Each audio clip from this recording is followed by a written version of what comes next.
Hello there, everyone, and welcome back to True Crime and Justice. Sometimes they're mysterious. Right. Well, let's have a look. Hi, Nero.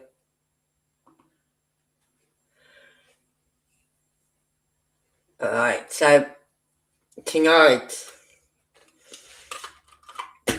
I'll talk about that in a minute. Hope you all had a lovely weekend. I know I did. Had a really nice weekend. It was so darn quiet. Honest, it was really, really quiet. And my house was spotless, pristine. Because before my housemate came back Saturday to empty the rest, she come over Saturday and she went, "Well, just take these few bags and we'll leave the rest till tomorrow." I went, "Why?" She said, "Well, I've got work later." I said, "Yeah, but that's not till 6 o'clock. It's not even dinner time yet, lunchtime." So with that, Tracy, her daughter, my daughter-in-law, come over to the kitchen. She's taking bags back and whatever. Not Angie. No, not Angie. And then Tracy went, "I'll be back later to clean the room up." I went, "No, you won't." She said, "I know you won't." I said, "Your mum will. She's the one who stayed in there for 9 months. She's the one who left it in that state. So your mum said she was coming back to clean it, so your mum can feckin' come back and clean it." So they came back and they went in with the vacuum, and I saw Angie, because my window frames, honest, I showed my daughter and she went, "Oh my God." Because she'd not had those blinds open for 9 months. Apart from 2 occasions when myself or my son have been in and opened the curtains and opened the blinds. She'd not had the blinds open for 9 months. She'd not opened those windows for 9 months. So you can imagine what the frames on the inside were like. If you can imagine what was going on the skirting boards where her bed had been, because there's no air circulating, you can imagine what the frames were like. So they come in and they cleaned it all. No, they cleaned it. It needs to be done again. Believe me, it does need to be done again. Right? And Mother took it all. And I went in. First thing I did, went in and opened them feckin' windows. Right? And shut the bedroom door so my cats couldn't get out. Get out the house, like. And then, before she came back, I'd been in and cleaned my bathroom from top to bottom because that was disgusting. I gave up cleaning it. I was just cleaning the bath out every time I needed it. And after I used it, I'd clean it out again. And that was it. I wasn't doing the deep clean that I usually do when I have a bath. Because I thought, no, because I'm doing a deep clean on this bath and this bathroom every time I use it. But then Angie will come along, she'll have a bath and she don't always clean the bath. She's not opening the windows. There's condensation building up. There's, you know what, on my windows sill, all around my frame. So I went in there and I got an old toothbrush, one of the kids' old toothbrushes. Got the anti-mold spray, scrubbing right into the fucking corners to get rid of it. Still left a stain there, a mark there, but I'll keep going at it. I'll have another go tomorrow. Aye. So yesterday, the day seemed so long as well. I don't know if it's because I'm used to having the grandkids here on the weekend. Because since I've moved in, I've had the grandkids here every weekend. Every Saturday night, I've had the grandkids there. So it just seemed so quiet yesterday, Saturday night and Sunday morning. And but I go up Sunday morning, my house is still pristine because, as I said, I always do a reset before I go to bed. Straighten all my cushions up, right? I'll make sure there's no washing up left. Well, there was not a cup left on the side. Not a fucking spoon. It was spotless. Oh, yes. That's what I love. So I got up and had my coffee and everything. Then I went under my bed, made my bed yesterday. The cat's looking at me saying, fuck, Mum, what you up to? You're making the bed really early. Yeah, I'm up, I'm awake, I'm making my bed. I was up quite, well, not too early, but I was up earlier than 10 o'clock, put it that way, because my alarm hadn't gone off. So, and I moved my desk from where it was down by the window again. Because that's where I like it, by my window, so that in the daytime, when I'm doing a bit research, like I was yesterday and today, every so often I can just take a breather and look out the window and see what's going on and then get back on with it, and you know what I mean? And I love it in this space. And then I've got my sofa, my TV and coffee table and my rug and my lamp that my daughter brought me and her partner brought me for Christmas. I love that lamp. Anyone breaks that lamp, they better be able to run very quickly or have a fucking good hiding place where I can't find them. Because I will kill them. Right? It's a Highland cow with a lampshade coming from it. And I love it. I seen it in a shop with my daughter and I said, no, I can't have that. I said, you can't have too much Highland cow. She said, Mum, you can't have enough Highland cow. So that way, anyone who comes in now will see that lamp. Where before, when it was up this corner where I am now, no one really saw it. So that's up there. And then, so I've got all my living area. And then past my living area, I've got my dining area because I've got my lovely wooden dining table and chairs. And I just love it. I'm starting to love my home again. I sort of like fell out of love with it. And my daughter said today, I was talking to Ryan last night, that's her partner, and we're going to buy some big tubs of white paint, Mum. I went, yeah.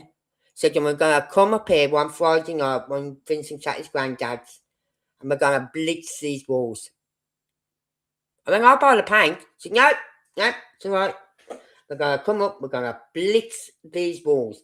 Every wall that needs to be painted, like the living room wall, the kitchen wall, the bathrooms, and the toilet wall. And my bedroom wall. Oh, and the kids' bedrooms. Well, only one wall needs to be blitzed there. Because I'm putting some other stuff up on the other 3 walls.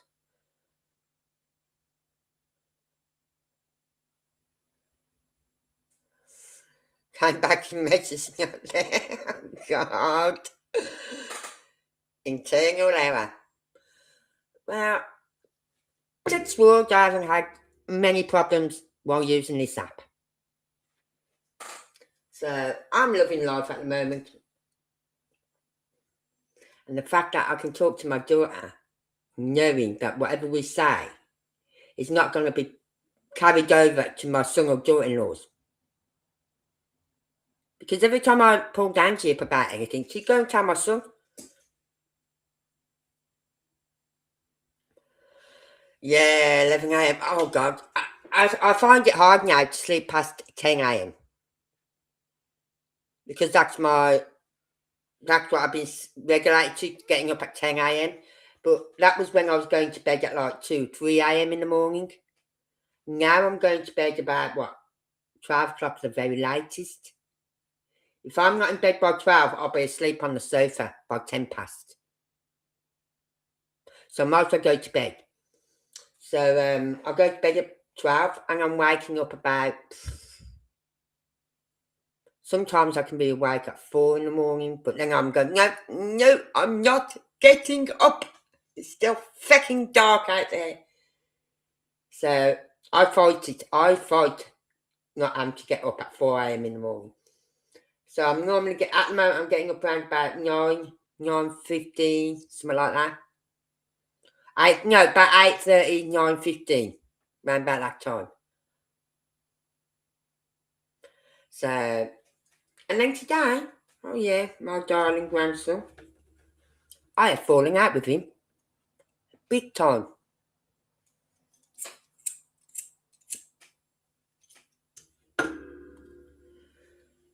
Yes, Friday, Angie was moving into a house, right? Saturday, they did a few more runs back and forth. Got everything out of here on the Saturday. On the Sunday, they was round at her mum's. What a surprise. Then today, my son and my daughter's partner were going up to the storage unit, to get the rest of her other furniture. And when I went round, and I said, have you done any unpacking, Anne? She said, yeah. Said, I put all my clothes away. I went, oh, okay, that's good. Said, my bed's all made. I said, have you slept here then? She said, no. I said, well, of course your bed's fucking made then. Right?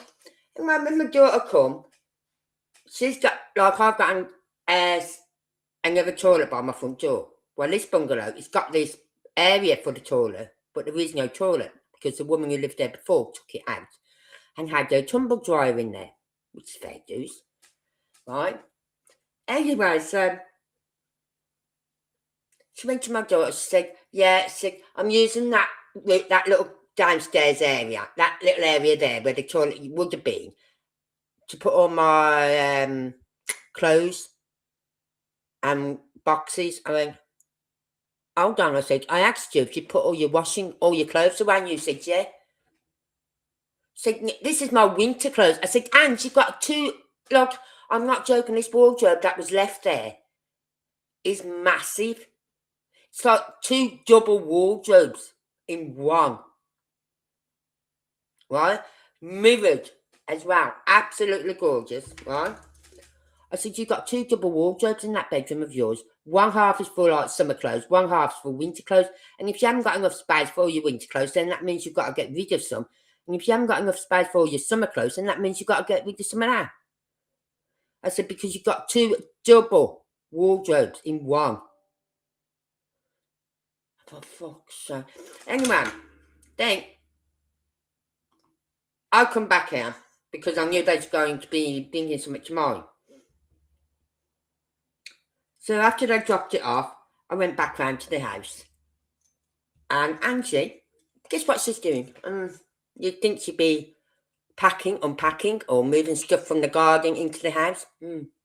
Yeah, you will, wouldn't you? No. She's in the spare bedroom putting up a fucking play tent. Right? This ain't the best of it. This is not the best of it by half.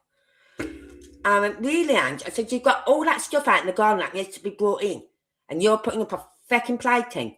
Oh, well, we kept and Alice and Olivia said, we kept pestering her and pestering her. I said, well, she shouldn't give in to you, should she? Because I know I goddamn wouldn't. I'd be telling you, no, once I've brought everything in and once I've unpacked everything, then I'll be setting up your fucking plaything. Right? And he went, well, Granny knows how to put it together. She don't forget anything. I said, a bit like me then, isn't it? You know what my grandson turned around and said?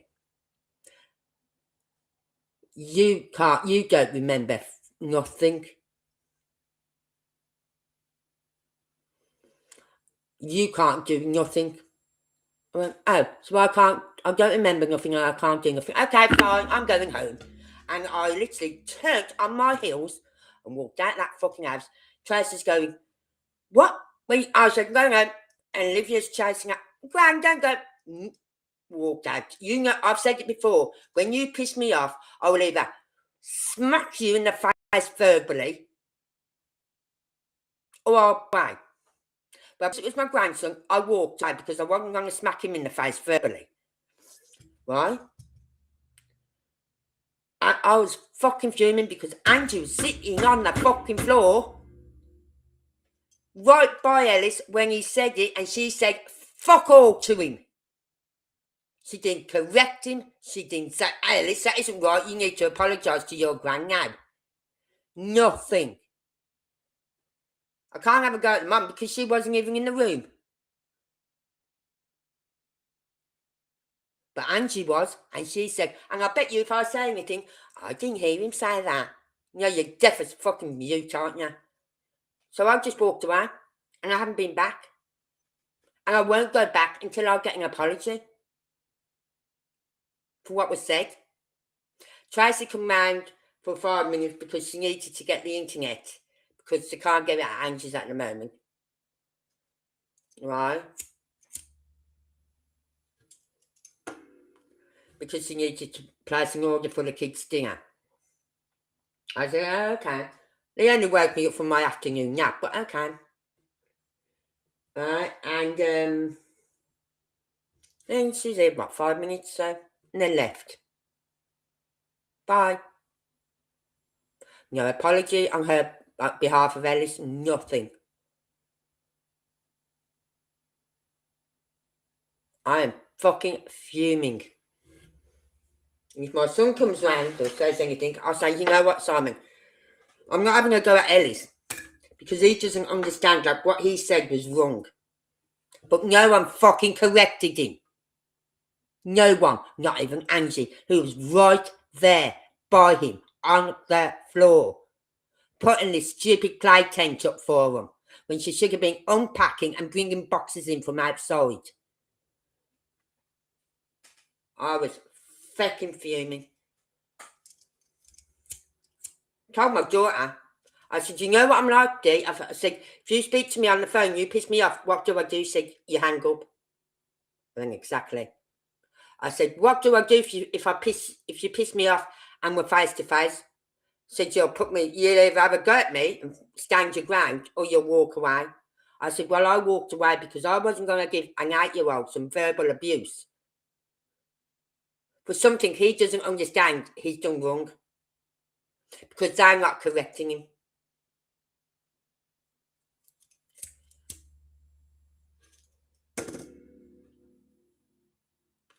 So, and I've got a housewarming present for Angie. It's at my son's. I brought her a lovely lavender plant and a lovely pot. Both nearly 30 quid's worth of a housewarming present. Not counting the soil that we've used to put in the pot. Right? I was supposed to give it her today. But she hasn't officially moved in because she hasn't stayed tonight. She hasn't actually said, I'll be staying tonight. I'm staying in my own house tonight. You know what, Newman? I don't give a flying feck if her stuff is still outside. Because why should I go round there to help them move the stuff in when she's sitting in that bedroom putting up a poxy fucking play tent? And then says to me earlier, I put all my clothes away. Have you fucked? You've got a downstairs toilet, which you haven't got a toilet in at the moment, but you've got a downstairs room for the toilet, which is full of your fucking clothes. As she's wheeling in 2 cases full of clothes. Think, these just come from the what? I said, no, they didn't. They come from my house, those 2 cases did. Don't fucking lie. But I don't give a flying fuck, Newman. They're not getting my help now because she's not doing anything. Why should I go around and offer her my help? She didn't help moving herself. When her stuff come on the Saturday after I moved in on the Friday, I put all my stuff in the spare room, right? While I back up in Dundee on Saturday, I moved everything out of that spare room. Everything. Put it away where I could. Unpacked it, right? On the Saturday with 2 kids there on my own.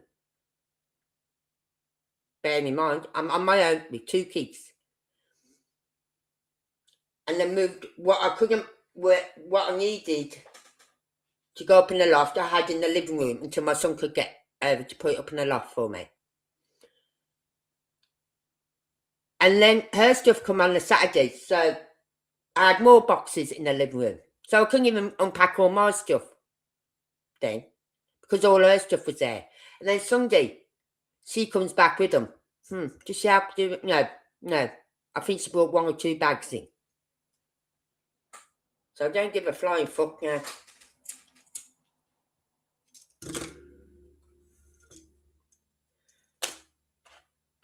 Serves her right. She needs to put her priorities right and get her fucking stuff sorted out rather than putting up a pox of fucking play tent. The kids have a playhouse in that garden. They have a playhouse. They can go and play. It was a nice day. They didn't need to be in the bedroom.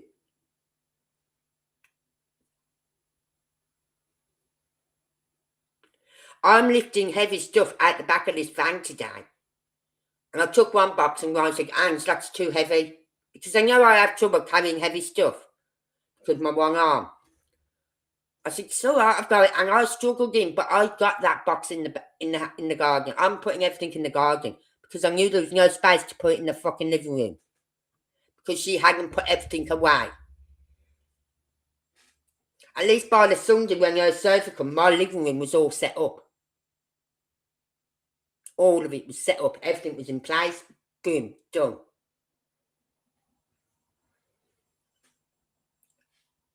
And then you got to go. When I went in the other day, when she got the keys on the Friday, she said, look at my bedrooms, isn't it nice? It's all fully carpeted all the way through. I haven't got a decorate. I love my kitchen because she's got the woman who lived there had a new kitchen herself put in. And it's about 18 months old, 18 to 2 months old, 2 years old. Right? I love my kitchen.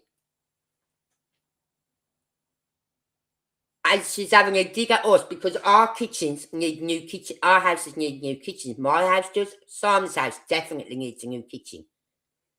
Right? She's having a dig at us all by saying things like that. I thought, you've just stayed at my house for 9 months. 9 months. Not a word of thanks for letting me stay here for 9 months. Not a thank you out of that. When that house fell apart down there, I could have let her go and stay with my son.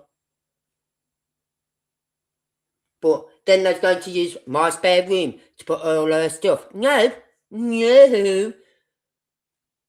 She either goes in that room herself with her bed and sleeps in there. Otherwise, I'm not having her stuff put in there, stored in there for however long. I want that room for the grandkids. So, yeah, today was a bit of a sour ending. And I still haven't gave her a housewarming present. If it wasn't for my son knowing about this housewarming present, I probably wouldn't fucking give it her. I'd keep it myself. But there is a big, tree plant in her front garden, right by her door. So me and Dee are going to go, and I've been given permission. I've been told I can have it because Angie don't want it. She won't look after the garden, right? Simon's taking plants out of that front garden as well because she won't use it. And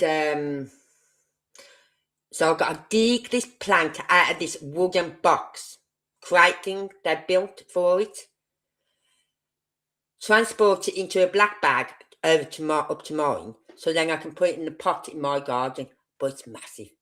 Instant colour, instant height, everything. I thought, yep, I'll have it.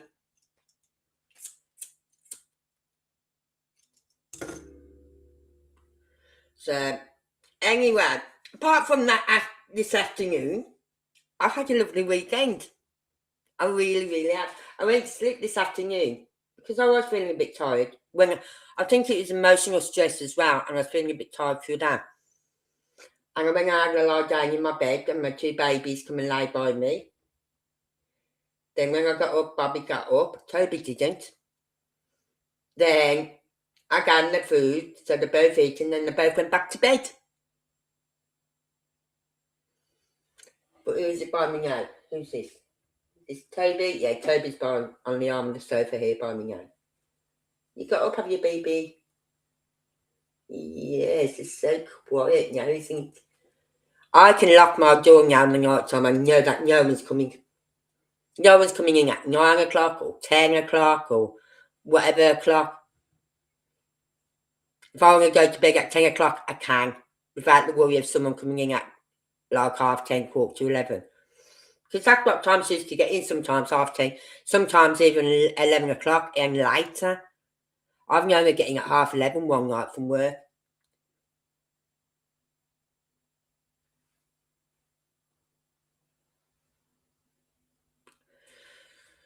So, anyway, enough about me.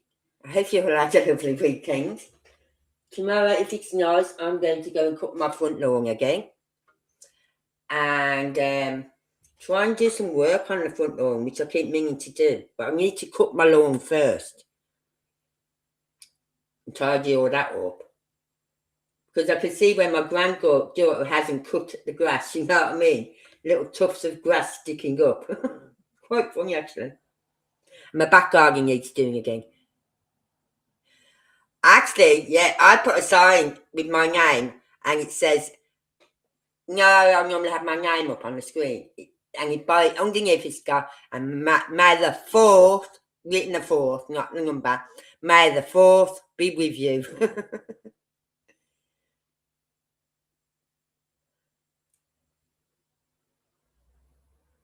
Did you? I thought, I'm pinching that one off you. I'm pinching it off her. Right, how long have we been talking?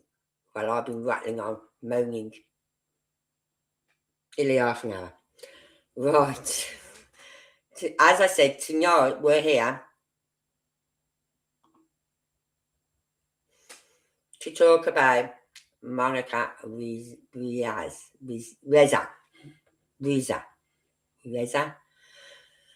and what trial did they take? And I went digging for any footage that we haven't seen yet. Like sometimes you get people who go up on hikes up that mountain and they do videos, you know what I mean? So I thought, I want to see what the mountain looks like. I want to get some drone footage of anyone doing any drone footage. So I've got footage of a guy who went up there, right? And he put his drone up, but you could see how steep this mountain is. But he also explains the route they took and everything. And I thought, oh, I've got to play this one tonight. Because I did have another one to play. But I thought, no, I like this one better. This one I have not seen on YouTube anywhere. So unless you follow him, you're not likely to see it. But it came up when I punched in Mount Waterman drone footage, and this video come up. I thought, that's it. I've got to play that tonight.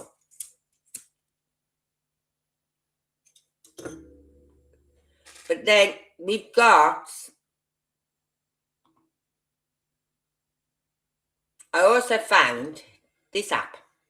It's online, and it gives you all the trails for Mount Waterman. Right? Gives you all the trails. Right? So we can zoom in.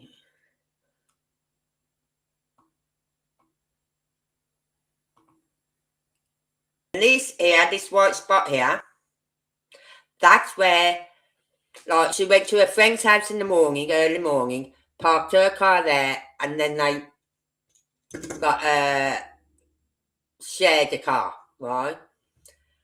And so then they went from there.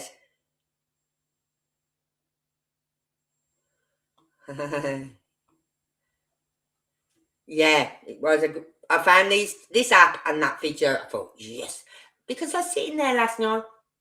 Was it this morning? I can't remember. For there's got to be some trail maps, because that's what people use when they go on these trails. They use the maps. So I thought there's got to be some trail maps online. So that's what I just punched in this, and when you zoom in, as I said, this here, this white spot, is where they parked the car. Now, as you can see, there's a trail gate. There's a gate just there, and you'll see that gate on that video. Right? And you can even see it when you go on Google Maps. Right? And they go down this way. Right? And now this one is the easy one. This one just takes you along there. right along, around, down to wherever, right? It's a simple one. Well, I wouldn't say it's simple, but it's not as hilly. It's not got the steep inclines in. So they start there, and they come along, and they come along here. They don't take that path. They go down here and follow this path all the way round. And I had a feeling this was the way they went because of where she was last seen. Alright, all the way down and follow the map round. Now, according to the guy who was with her, because there was three of them all together, they all started off from here, and I think it was when they got to about, round about, was it here? Round about here.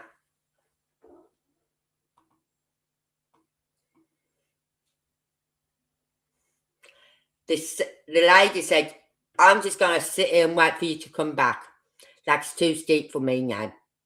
So she said, I'll probably do some yoga, just sit here and do some meditation or whatever. So the lady friend stayed round about here. Monica and her other yoga friend, male yoga friend, carried on up the route. Right, all the way up. Right.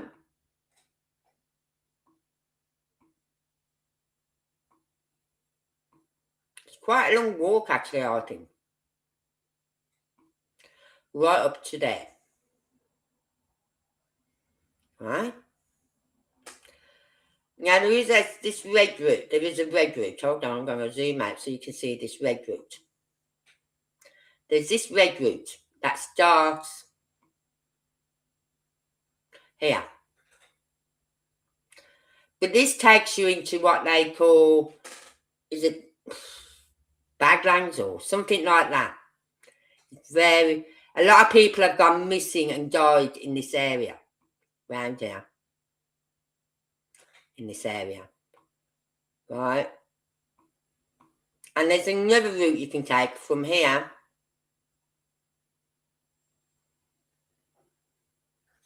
and along up to there. But they didn't. They went from there all the way round, up to the ridge. Here's the ridge, right? And then they go off the map a bit, just go off from the ridge to get to the top of the mountain. Then they take a few photos. Then they come back. They stop again round about here, take another photo or so. Then the guy said when he got to about here, she was something like 30 feet behind him, so not far.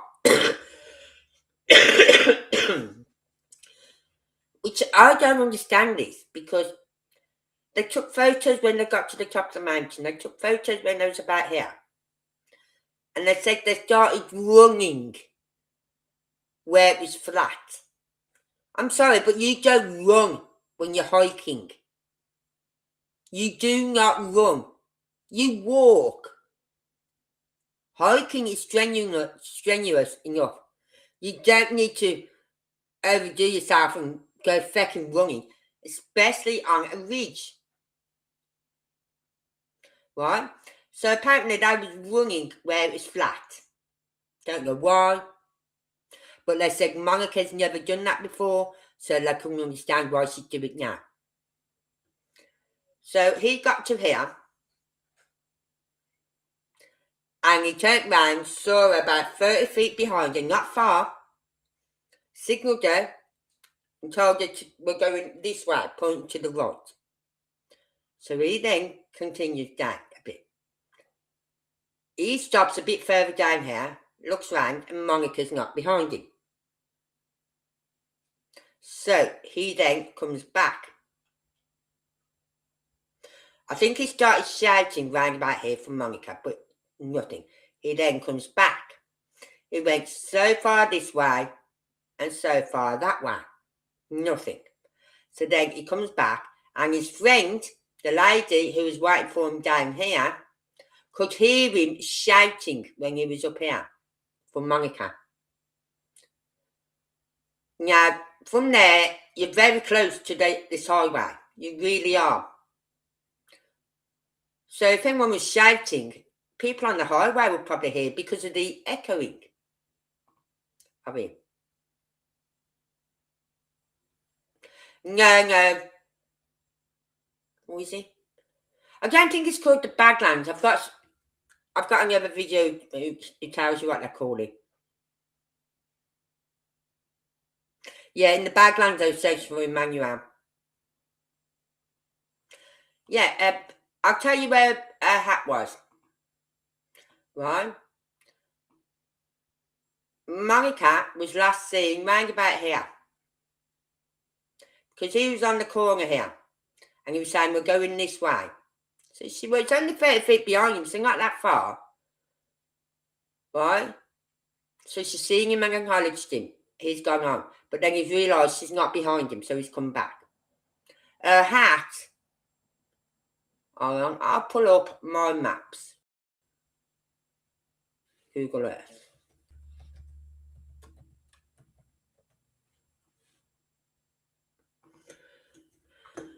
Right, because I've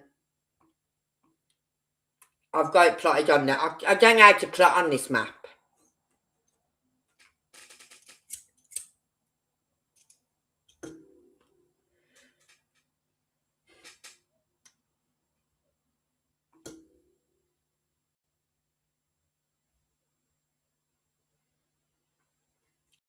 It isn't California, is it? It's Los Angeles, isn't it?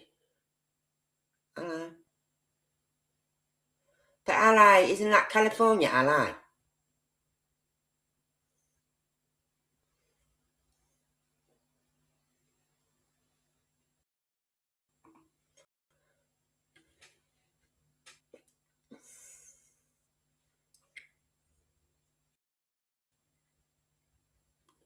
I'll tell you what's happening now, though. Because I'm having the windows open in the bathroom and in the bedroom. There's a fucking great spot. I'm not getting that fucker. Right?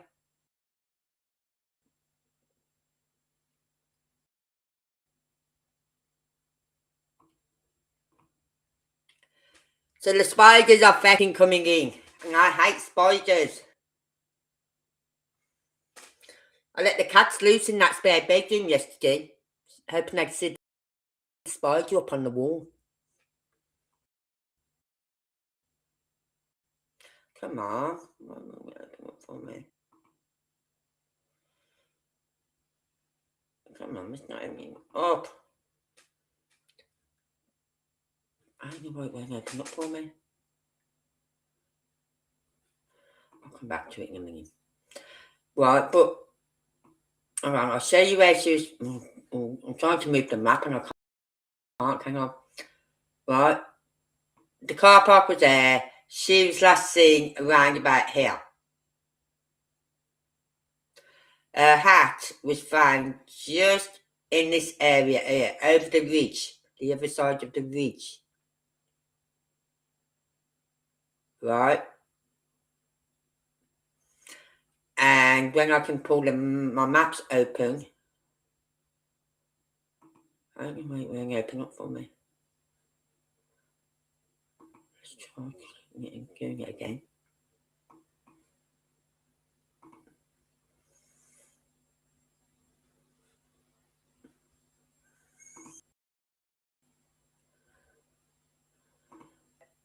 A hat was found round about here.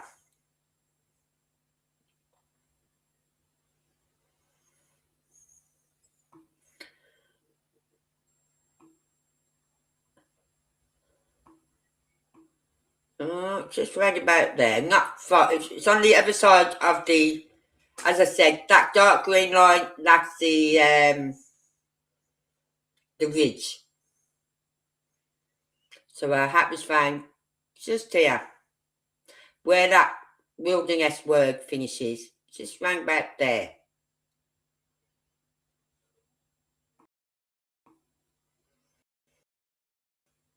Come on.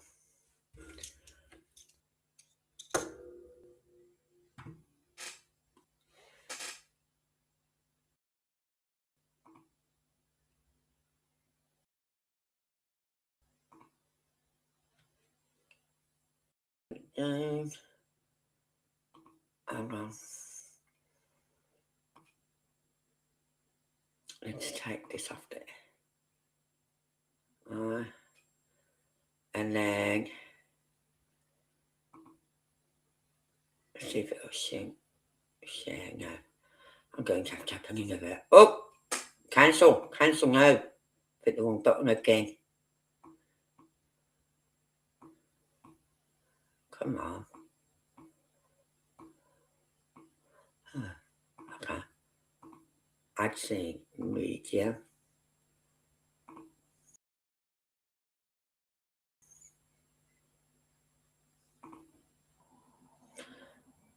Screen.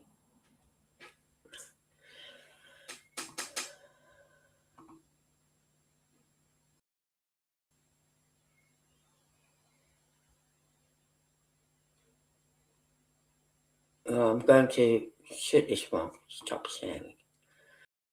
Right.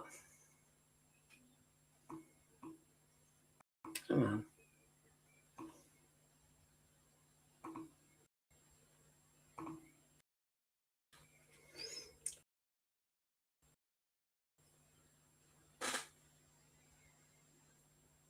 Let's check. Why are you not seeing this? I'll do that now.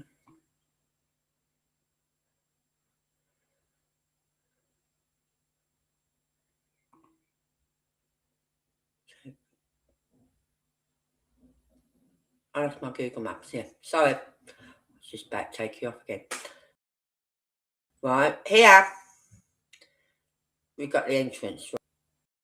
There's Mount Waterman.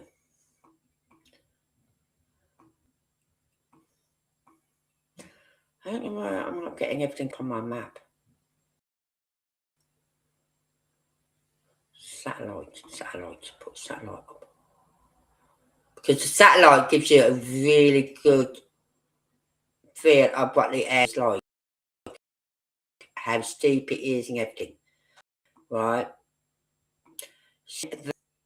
Our hat was found there, round about that area. Over here, two people who was coming back from the Twin Peaks, right, a woman's voice like in anguish or something like that, round about here. They was coming back wherever, and they heard a woman's voice, but 2:30 in the afternoon, and that is a hell of a distance from there to there.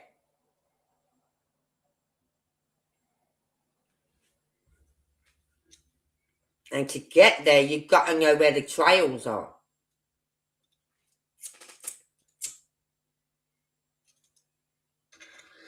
Because you go off them trails, you're going to get lost. You're going to get lost. Alright, but she was last seen there. Car park here.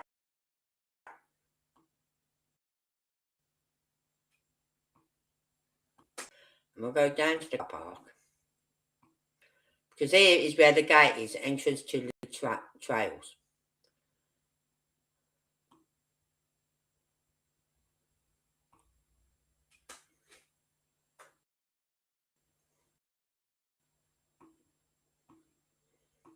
The fire department entrance. That's where the fire engines go, where there's any fires in there.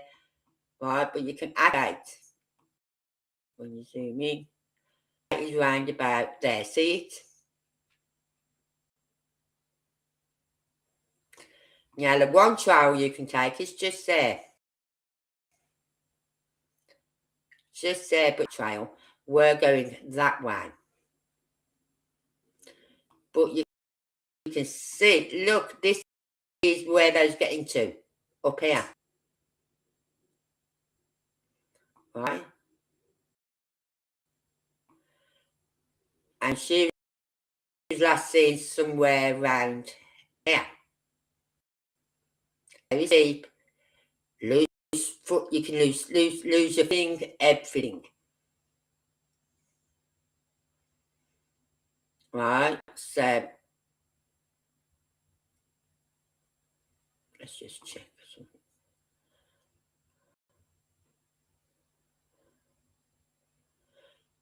Exactly. It wasn't a windy day, no. I need a Zappa tennis racket too. That, I thought that was just for flies. I don't get flies. Hiya.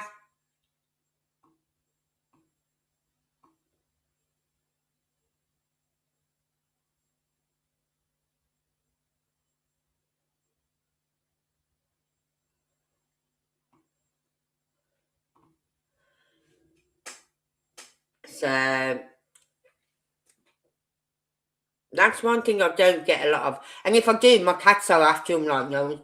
You want to see them? They're like acrobats jumping up in mid-air and spinning around, trying to catch a feckin' fly. And they catch them. But you won't go after the feckin' spider in the bathroom or in the bedroom, will you? No. Mummy had to take the one out the bath yesterday so she could have a feckin' bath. Them two sit on the side of the bath looking at him, going, oh, look, spider. Oh, we won't leave. We won't hurt him. It's not paying rent, so you fuck him out. How are you, Anne?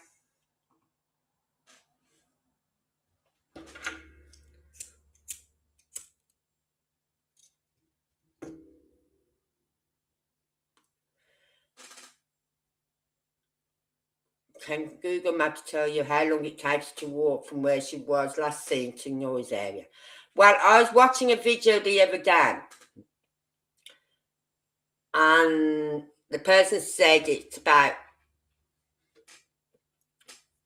I think from where she was last seen to where her hat was found, it was about quarter of a mile, half a mile to a mile away. Now, that won't take her long to walk. I thought, yeah, it feckin' would. Have you seen those? You know what I mean? Have you seen the terrain? It's not, oh, look, just over there, I'm going to walk that mile, I'm going to drop my hat and then come back. No, it's not like that. You can't just walk over there. You're going off the trail. I've shown you the trails, and there's no trail going towards where her hat was found. No trail. So why would she go off trail? She's an experienced hiker. She knows better than to go off trail. People are saying perhaps she just got lost. She knows those mountains. She goes to them every weekend, nearly every weekend. Some part of that mountain she's climbing. She's hiking.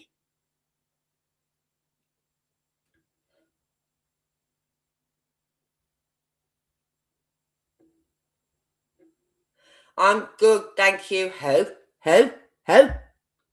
You ho. Get on in line. She's calling us a ho. Oh, God. Messages not coming through. What messages aren't coming through? I've only got 3 words blocked. And none of them have been said in this. But that's where I was going to, up to here. Well, I think it's a bit further over. I think it was more over that way.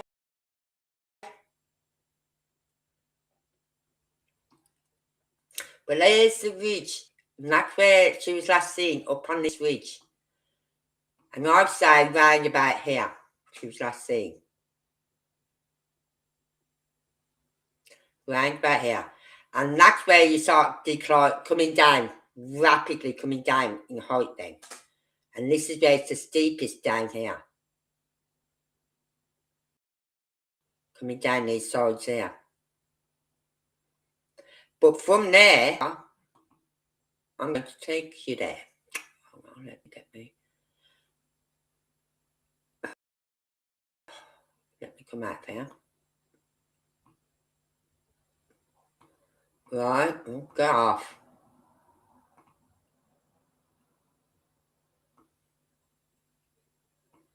Right. They went up back there, that way, and then walked on. Yeah, so probably back there. Right, so we're going to go up and have a look. You can see the road.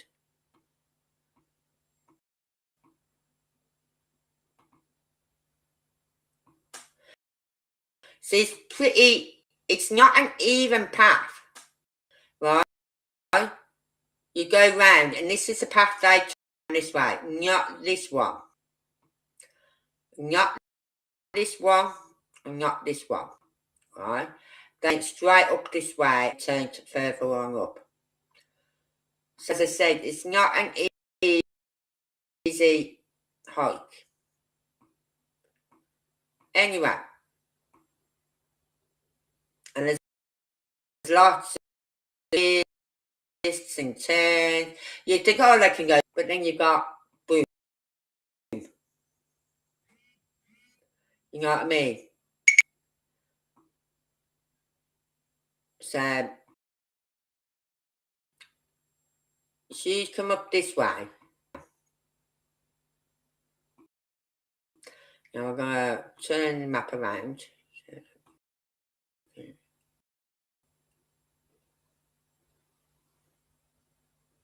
Oh, back. Alright.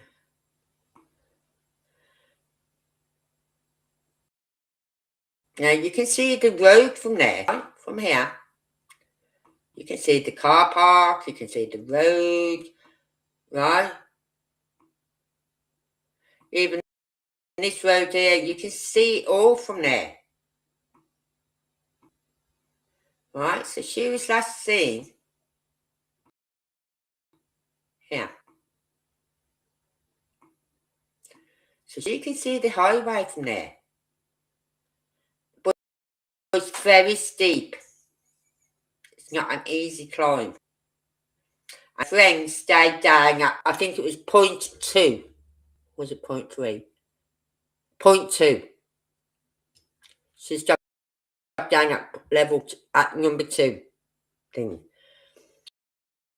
Because this area here, up here, is like, then you go along the ridge, and 0.4 is, hold on, I have to pull out a bit so I can be quicker.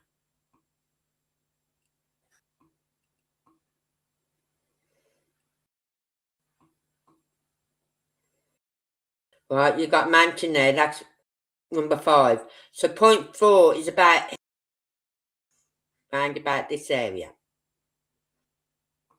And that's the route she took.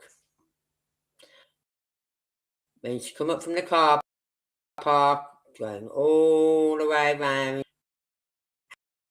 And her hat was found in this area around here. A mile walk, but it's going that way.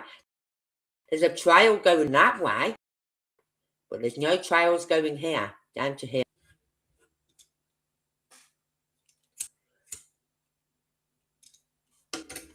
And what I don't understand is,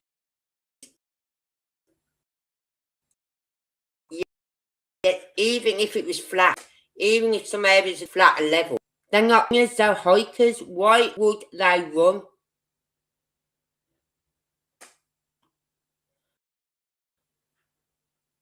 And even her other friends who've been hiking with her said she never runs. She's 60 years old. She's healthy and she's fit and she goes hiking, yes. But she's not stupid. But apparently on a level part along here, and it indicated that you had to take a right. So you're going down there. He indicated to her that they're taking this right, not to go straight ahead to turn here. She acknowledged him. He goes down the trail path, realises she's not behind him, comes back, she's nowhere to be seen. Nowhere.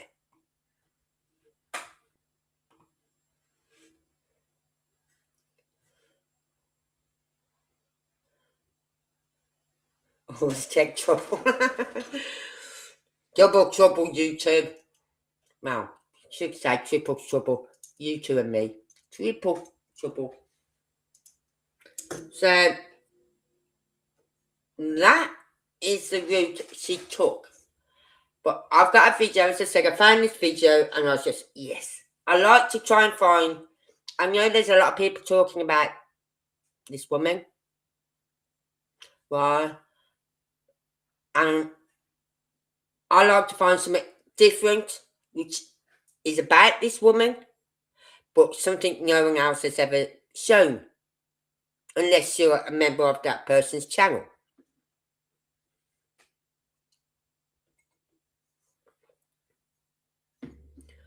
Right? So, the man changed his story from walking to hiking. There was something weird going on. I hope it wasn't another Hawaii incident. What's that? What's a Hawaii incident? It doesn't seem, something is not right. Put it that way. She's, as I've said, she is an experienced hiker. She's hiked all these mountains around here. All of them. She goes there every weekend hiking. She'll go with friends. And they always go early in the morning so they get back down off the mountain before the midday sun. Right? They could have been off that mountain by what? 10:15. If she hadn't gone missing. Because by the time he phoned law enforcement and whatever, it was getting on for 9:30. No, she wasn't wearing a beanie, you wrote. She had it. She used to have a beanie tucked into like a bout, a red beanie, tucked into a bout. Perhaps she did lose a beanie. Perhaps that's what she went looking for. Oh my God, there's my beanie down there. I've got to go and get my beanie. No. Right? She's not going to do that. Oh, fuck, that's my beanie gone. I'll get another one. Well, that would be my attitude. But she didn't have a beanie on. She wasn't wearing any beanies that day. But she had, in one picture you can see, I don't know if that was a picture of the day she was there, but you see her with a red beanie tucked into like a belt or pocket or something. So they know it's her beanie. But all I've got to do is get DNA. Have they done DNA on the hat? Oh, she did have a mobile phone on her. Yeah, it was in photo, but not in, I'm not sure. I haven't seen any photos of her on the mountain with the beanie in the hat. I've seen photos of her hiking on other days where she's had the beanie tucked into her belt. Right? The beanie, yeah.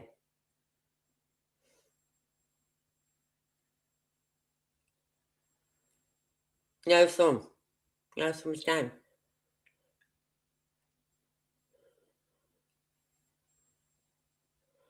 Right, so, yeah, they said she did have a phone on her, but they've not released any information on the data of that phone. But she may have been in an area where you wouldn't have got a signal. But on the ridge of that mountain, you'd fucking get a signal somewhere. Surely they've got internet around there somewhere, so you could pick up a signal from somewhere. But they've said they've not released any information on the data of her phone. So she did have her phone on her. Yeah, Cassie didn't have her phone. No, all the others, from what I understand, left the phone at home when they went missing, when they walked out. They've left the phone at home, they've left the watch at home, they left everything. She didn't go out on her own. She was with two others. This is what doesn't make sense. She was with two other people.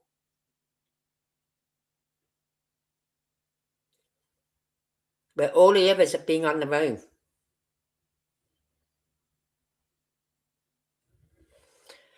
Yeah, all the photos I've seen of her on that day, she wasn't wearing the bikini, but I have seen a photo of her, but as I said, I'm not sure if it's from that day or from another hike she was on, where the red beanie was tucked into her, either the belt or the pocket.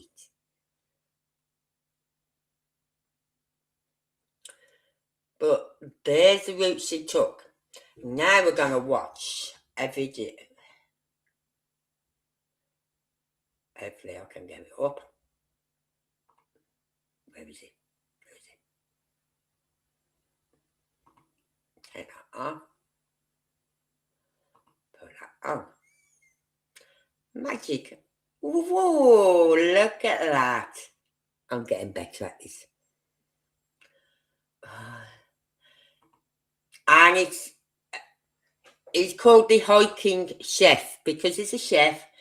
So he said he can't get out as much as he wanted to. He couldn't give his time to a search team because of his job. But he tells you all this in here. So we're going to listen from the beginning because it's quite interesting what it has to say. The San Gabriel Mountains, John Muir called them the most impracticable for a man or beast. All bushes, jagged rocks, and precipices. Is different. It's not the usual content. Right. About a month ago, I Get back on the screen, you stupid thing. deep into the Angeles National Forest, way back on Highway 2 to the 6,000-foot trailhead leading to via the West Upper Ridge Trail. At that time, it had been about a month since Monica Reza went missing off this trail. Like so many others, her story stuck me. Over the past 5 years, we've heard about too many hikers went missing off this trail. Like so many others, her story stuck me. There's one of the photos that was taken of her on the day. There's a red beanie. Now this photo was taken on the way back after being at the top. And they started to make the way back. Or they took some photos at the top. There's a red beanie. Right. So she did have it on her, but was not wearing.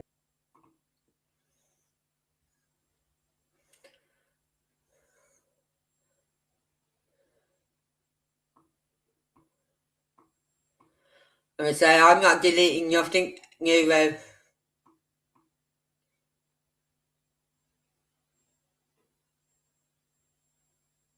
No, the witness names have never been disclosed either. The witnesses, the people who was there, all of them, even those who was helping, have not been disclosed. None of them have been disclosed. Why is that? Oh, has any of you seen that video that was out? I've seen it today. And it was about a young girl. Oh, I've got her name down. Because like my grandson actually said to me today, you forget everything. Right? Her name is Chandra Levy. She disappeared May 2001. Now her parents believe it's got something to do with these UFO things. And I'm listening to this video today and I thought, no, she was on an affair with a senator who then lost his job through that. Through her disappearing, he lost his job.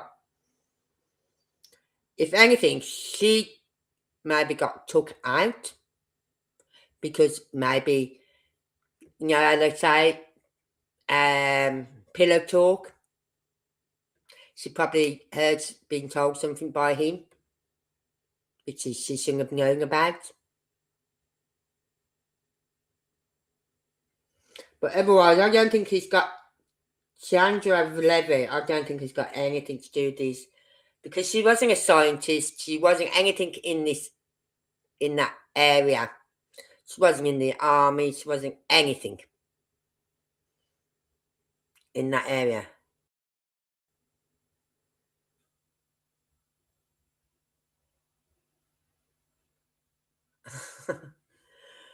So, yeah, Chandra Levy. Now, I wrote down something here today about Monica. She has a bachelor in metallurgical engineering in Columbia University. She then got a master's of science in materials engineering in 1997 at the UCLA, University of California at Los Angeles. She was the director of materials processing in 2023. She and some other co-person invented the nickel-based super alloy at Rocket whatever place in the mid-1990s called Mondelez. Now that is very, very special metal.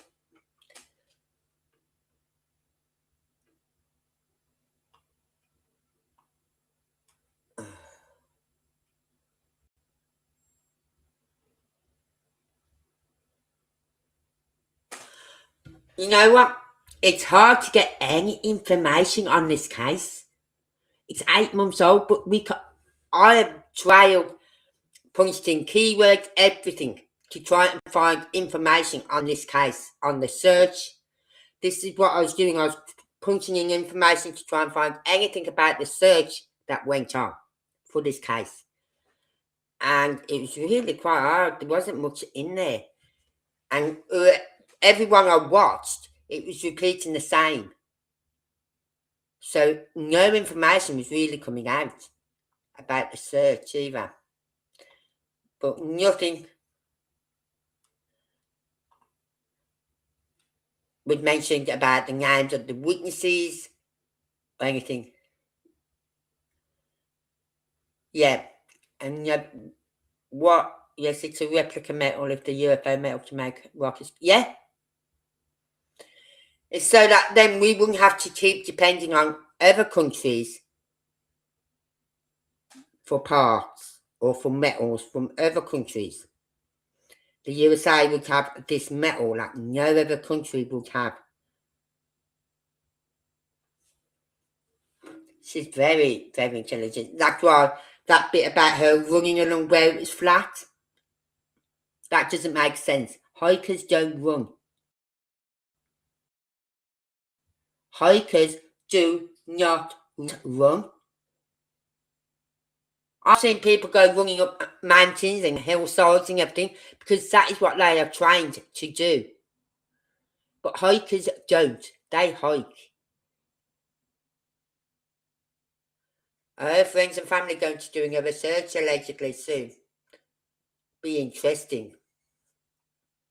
Guess who else was down there doing while that search was going on?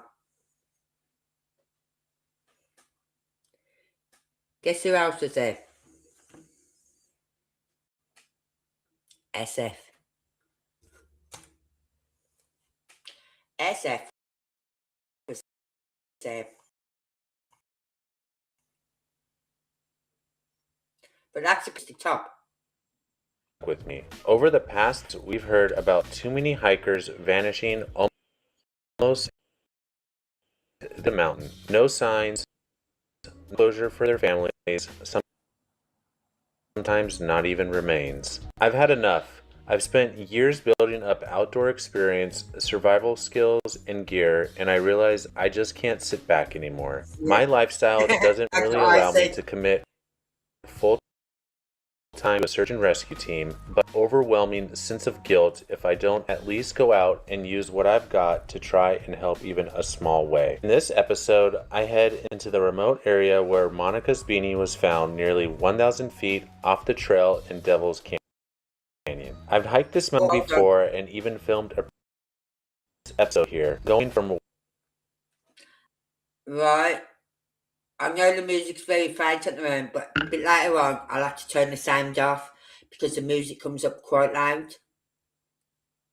So what I'll do, okay, can I play some music?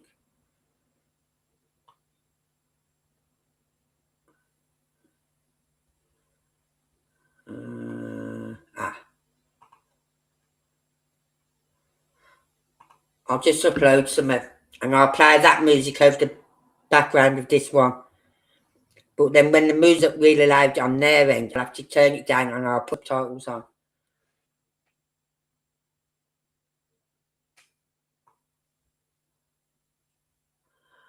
Where is it? Where is it? Where is it? Where is it?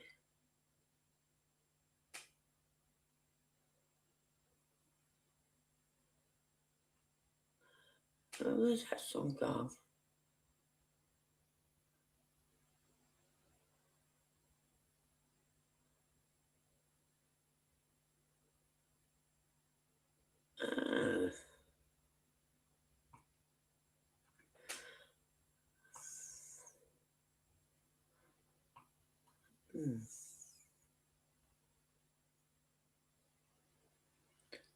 I don't know which one to have.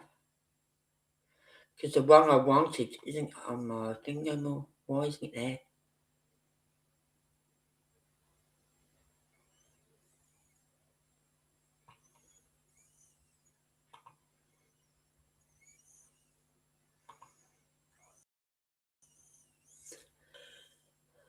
Right, I'm just uploading one now and I'll play that one. Hopefully it's one I like. If not, I'll have to upload another one till I find one I like. Because the one I wanted isn't in my files no more. I'll have to download it again.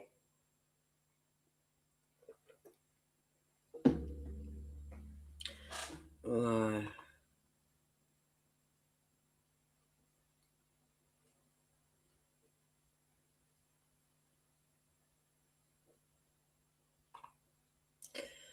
Why is it not playing?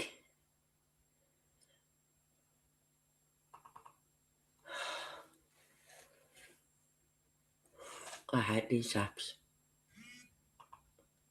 Come on.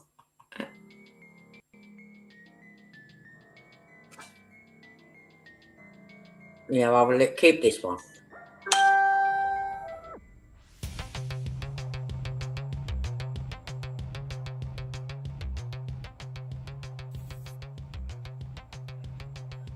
Right, I've got to play it because of that music in the background of his. But what I'll do, I'll put subtitles. Waterman to 3 points. It was brutal. I kept getting lost and had to check my map every 100 yards. This time I relied heavy on my drone to help me navigate and document the terrain. I spent hours reviewing over an hour of drone footage, scanning it closely for anything unusual. I'm only showing about 10 minutes of that in this video, but no, there was much more behind the scenes. So here's how my day unfolded. On the way up, I pulled over at Newcomb's Ranch, a popular Friday meetup spot for car enthusiasts. I posted a little reel of it, and well, let's just I was thrilled. Some folks want the spot to go viral, but the more they commented, the more it spread. Oh well, that's the internet for you.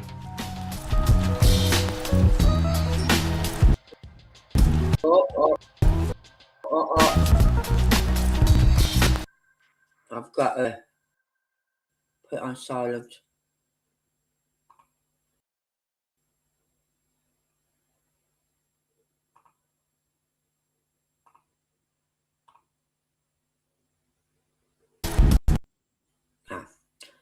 Right, so I've got the words up, but I'll just put it on silent, I think. A missing person named Monica Reza. It has actually been I've got to get my music back up and play it.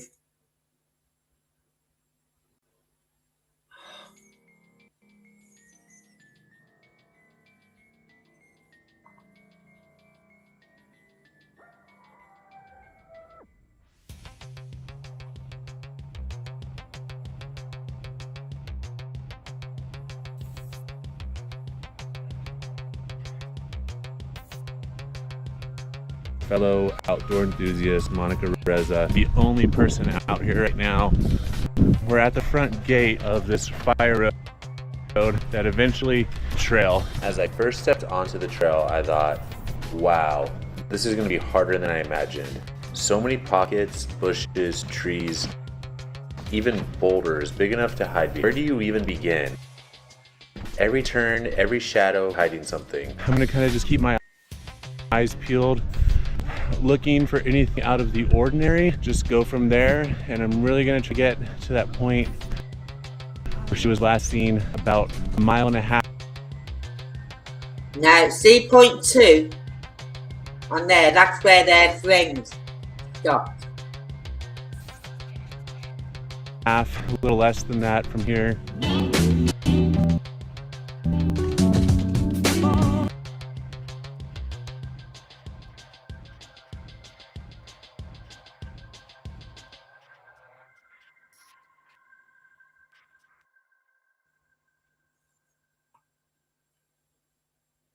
Hope you can read the writing that's there.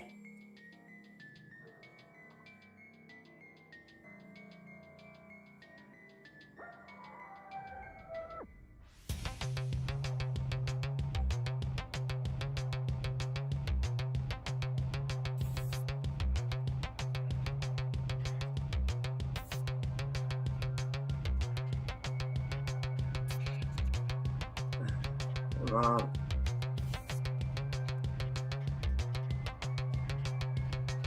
Oh, I hate this snap. Just scroll down on ya.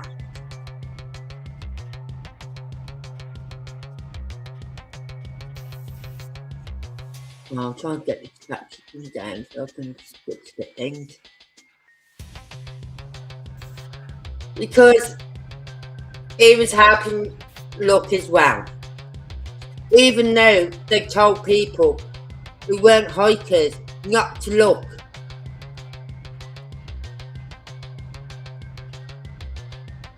Okay. I've got to do it this way, otherwise I'd have to delete the whole video and I could get a strike. Could easily maybe have mistaken and gone down.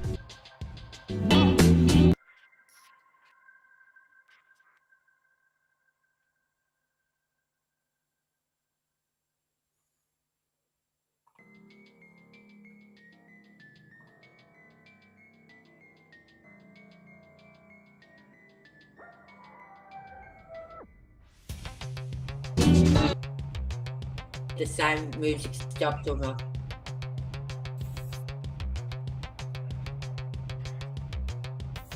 What looks to be like a little rock outcropping or rock fortress that's sticking out of the ground.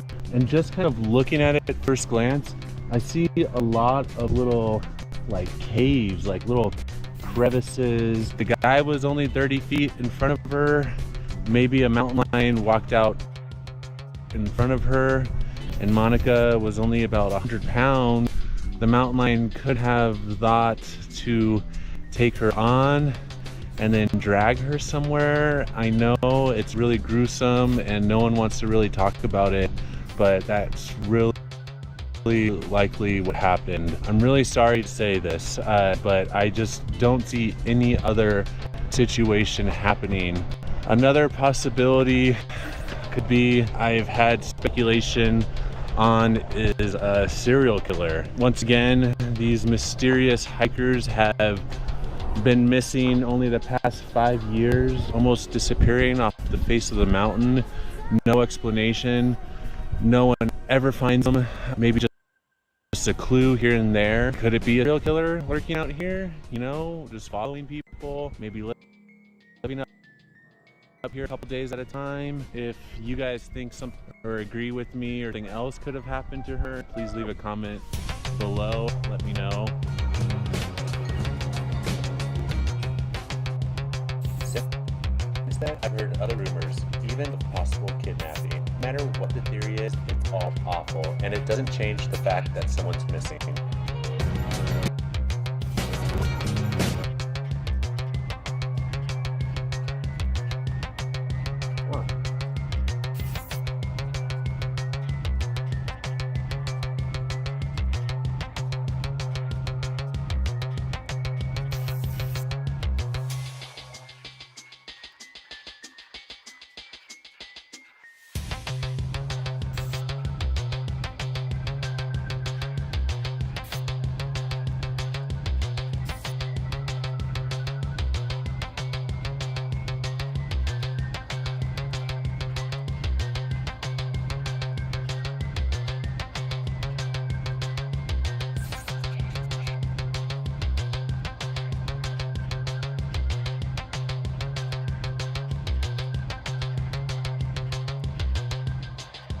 consistent as his climb and growth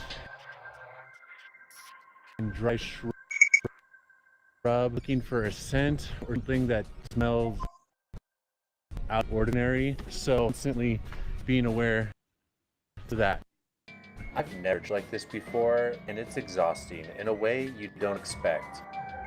Your eyes have to sweep over every rock, every shadow, every tangle of brush, because the 1 second you don't could be the 1 second you miss something. I'm about a mile in, and right now I really want to post a map or story of what happened that morning. I found it on Instagram on a page called San Gabriel Missing Hikers. He tells the situation perfectly. The morning of June 22nd at 6:30 a.m., Monica carpooled with 2 other hikers to the 6,000-foot Dayu Trailhead parking lot. The intended trail is the Mount Waterman via Upper West Ridge from all trails. The 3 of them hiked up point number 2 just before the sharp incline. Hikers decided that they would wait between point 2 and 3 for Monica and the other hiker to return. Monica and the other hiker made the ascent all the way to point number 5, where they took some photos and rested for about 20 minutes. On the way back down, they decided to start jogging in order to return to the other hiker over the flat area between 5 and 3. Around an area called Double Delight, they took one more photo at 9:02 a.m. They continued together up until point 3, where she was last seen. The hiker in front was ahead about 30 feet, let her know that they were headed right, northbound along the trail.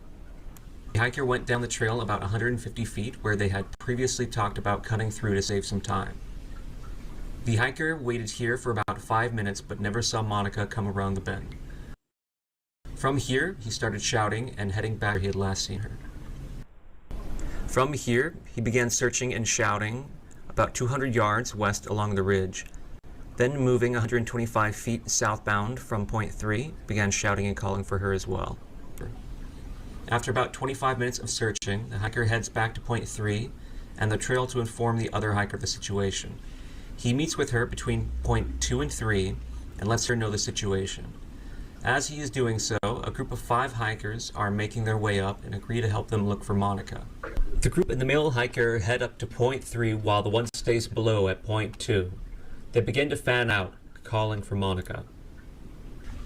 After about 30 minutes, one of the hikers, a former search and rescue volunteer, tells the hiker to head back to the car just in case Monica took another way down. The hiker heads back down and meets up with the other hiker at point 2. Then from here, between point 2 and 1 at 10:52 a.m., they decide to use their Garmin InReach to get search and rescue involved. From the parking lot, they are able to flag down some vehicles to help get a hold of the sheriff's office. Down a sheriff deputy who arrived on the scene at 11:15 a.m. By noon, the first search and rescue members arrive. The following morning on June 23rd, search and rescue locate Monica's beanie about 500 feet off trail in this area, leading everyone to believe that instead of turning right northbound, she had gone left southbound. Up until now, this is the only clue that has been found. This thing is really telling me to go. See, to me, that does not make sense. Why would she go off trail? Why would you go off trail? Right? Why would you go off trail? Could she have been going after her hat? Possible. Could she have seen something or someone that needed help? Has that even been thought about? Could she have seen something where someone needed help? So she's headed that way and got into danger herself. But I'm sure if she was on the mountains, they would have found her. But there's areas where the ravines are that big and that deep. It's really hard to find anyone in them ravines. Go up this canyon right up here. I'm gonna backtrack a little bit, really take my time and pick through this canyon, which would be on the other side of the ridge line where her beanie was found. I have the map downloaded on Gaia. It's a GPX, which is extremely accurate, a lot more accurate than all 1,000 feet from that steep trail that I was just out. At the top of this is where her beanie was found, but on the other side, I'm just gonna check this canyon out, take my time. I hope I make it to the top. If not, I'm gonna have to kind of come back down and do a big edit. Hopefully I can get up there. I kind of see a little bit of a route, so let's go see. It hit me. Whoa, you're really doing this. And then I thought I'm avoiding correcting. What am I gonna do if I actually...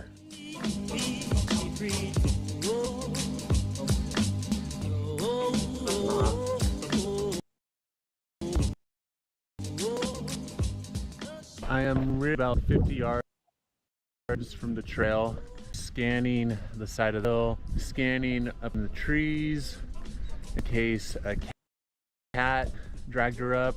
I'm not even close to losing hope, but I'm just amazed. It's like finding a needle in a haystack out here. So I'm really trying hard. I'm gonna keep on heading up to that ridge line. Like John Muir said, this is some of the deepest country you'll ever see.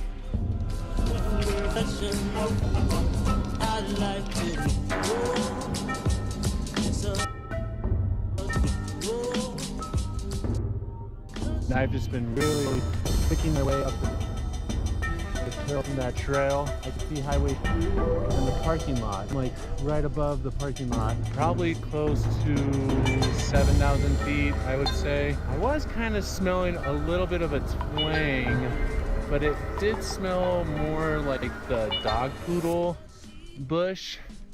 Kind of like a little bit of like a marijuana smell.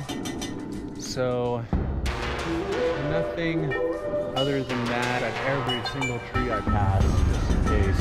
I'm gonna get up to the top here, probably look up and down the ridge for a little bit, maybe about an hour, and then I'm gonna take the drone out and see what I can look at from there. Please, if you guys notice anything in this video, comment below.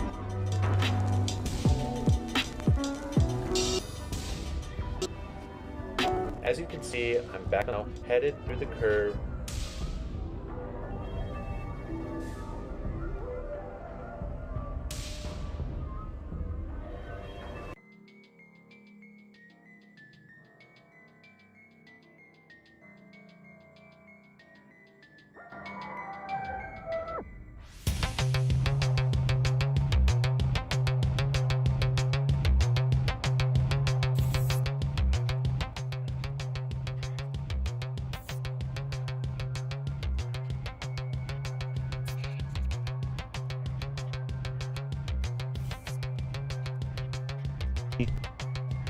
Back there, it's just maybe a couple hundred yards. If you look around, there are so many like boulder mounds up here. Kind of makes for a great home for a mountain lion. So I'm constantly kind of looking around me. So lots of places to maybe drag her. I hate talking about this, but it's real. I'm gonna kind of just look further up here towards Mount Waterman and really fly my drone really good all around these rock outcroppings and down where they found her beanie. Maybe I'll make my way towards that direction and also fly around there and down. I have about an hour of flight time. I'm starting to get really sad up here too. I've been up here before and there's definitely a distinct trail now that they made. I was trying to really show it in a couple of the last shots, but before, no trail at all. I'm gonna head up here a little bit towards Mount Waterman and see what I can find.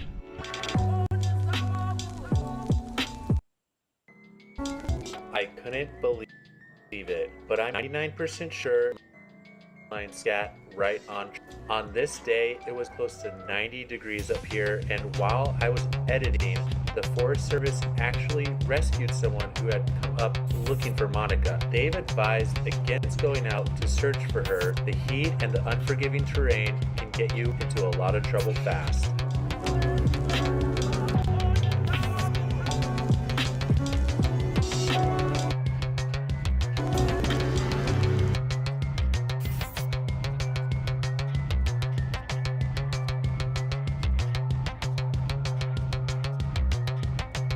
Off trail, like I can see the trail from here. I just want to show you guys how hard it is to see the trail because there's so many pine needles here, and I do think they cleaned the trail up since they've been searching for her, because the last time I was through here you couldn't even see the trail, you just had to rely on your map. So without a map it is so easy to get turned around. I was really stressing in that episode when I was up here alone because I just felt so isolated from everybody and honestly lost off and on, taking the wrong turn, having to turn back, go back uphill to get back on trail. Check this out, you guys. Look at the ground here. And here comes the trail right here.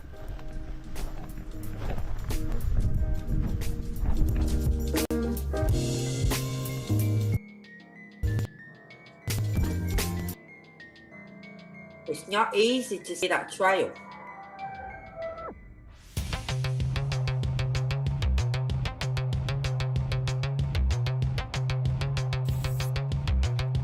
This is just wild. So many birds to look behind and crevices. I'm really taking my time and scanning. I've been looking kind of this whole ridge line behind rocks and stuff. I found a pretty comfortable spot.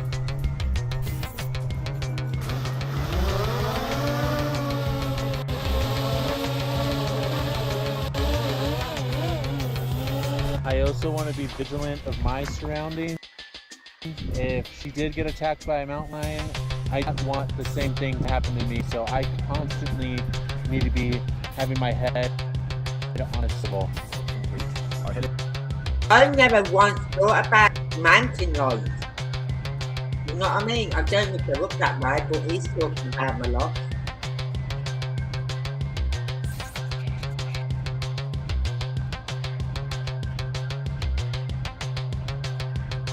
Headed back to the lab. Testing 1, 2, 3.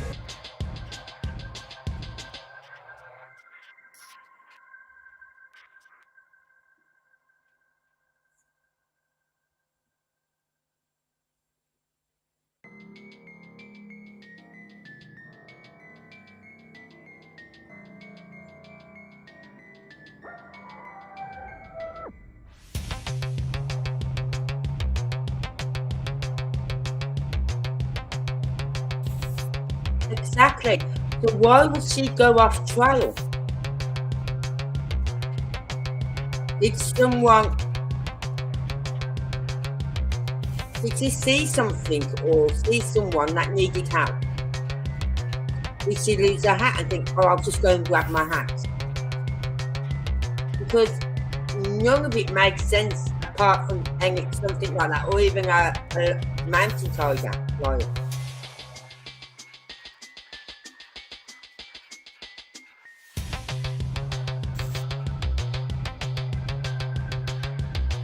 There's no, I'm not saying there was no pings, they're just saying they're not released any data on her phone.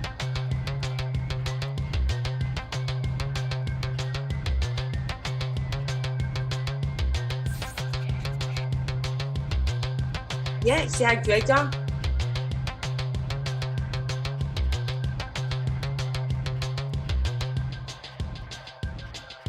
And you know, all this colour on here, this white and sandy, you can see red so easily.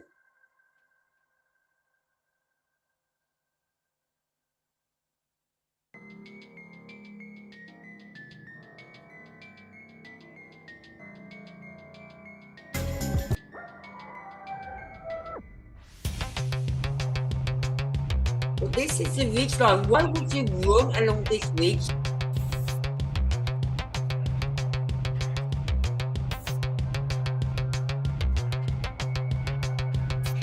Look how steep it is.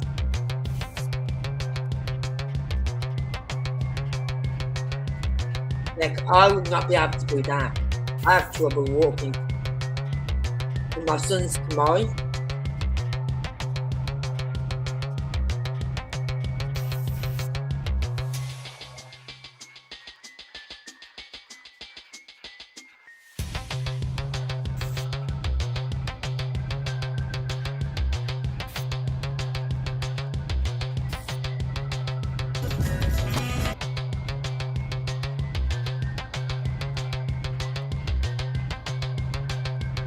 That's the week.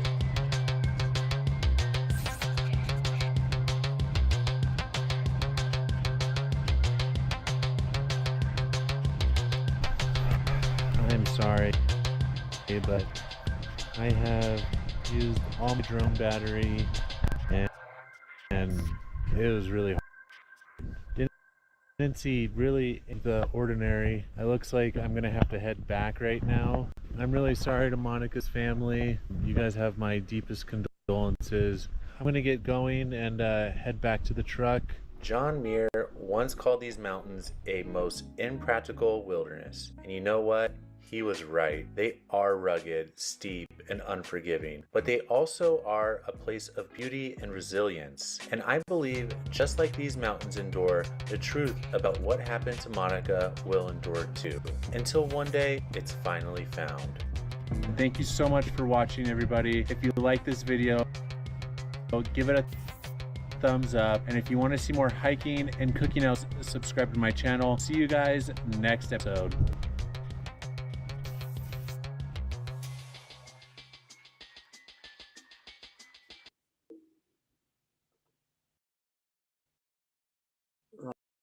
Right, let's just check this off.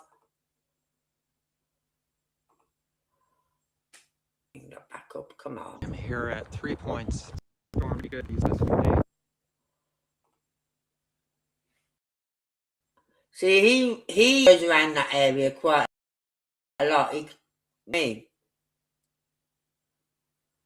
So it's not as if he doesn't know these mountains. He does. He hikes around them a lot.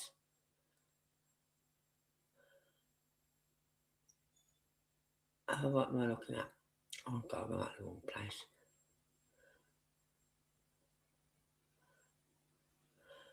Did she have a call to run? Hence, they won't share what that last month. I don't know. But they're not. They did say they're not disclosed. They haven't disclosed any data of her phone. So she did have a phone on her. I think if there's mountain lions, do you think they'd have it as a hiking trail? I don't think so. Because otherwise you'd be packing yourself a rifle, wouldn't you? And not a fucking walking stick. I'd have a rifle on my back. Or in my arm. So I don't think too much about the mountain lion theory. Is it possible? Possible. Could be lions out there, we don't know. But I really can't see hikers being allowed up there when they knew, if they knew there's mountain lions there. They wouldn't allow it. But the fact that they're saying her beanie was like, yeah, I'll see if I can put it back up again. Oh no, clicked on the wrong one. Come on. The fact that they were saying her beanie was about this area.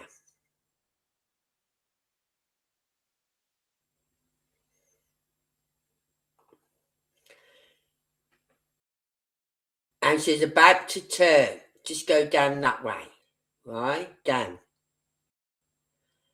So why would she go that way or off track? personally, I wouldn't go off track. If I seen someone in need of help and I was with someone, I'd go round that bend, go, Paul, whatever his name is, we need help here. There's someone's trapped. Yeah?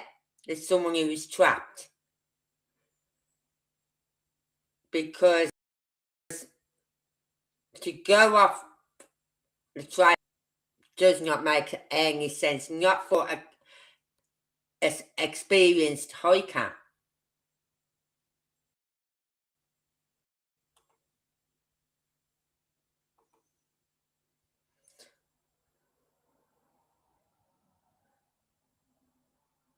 Yeah, a phone would still ping, even when it's turned off, believe it or not. Your phone still pings.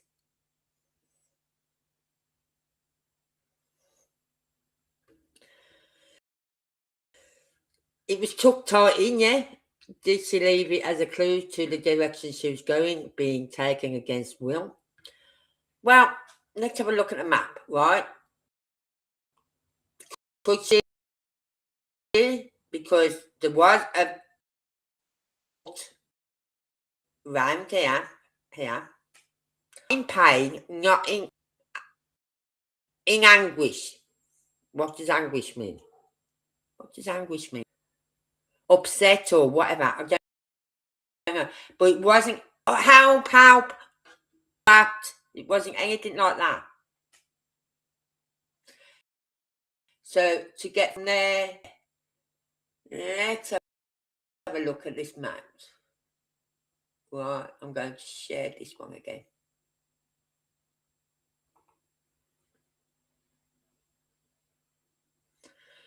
No, it's not there, okay. Let's have a look here. Have I still got it on my...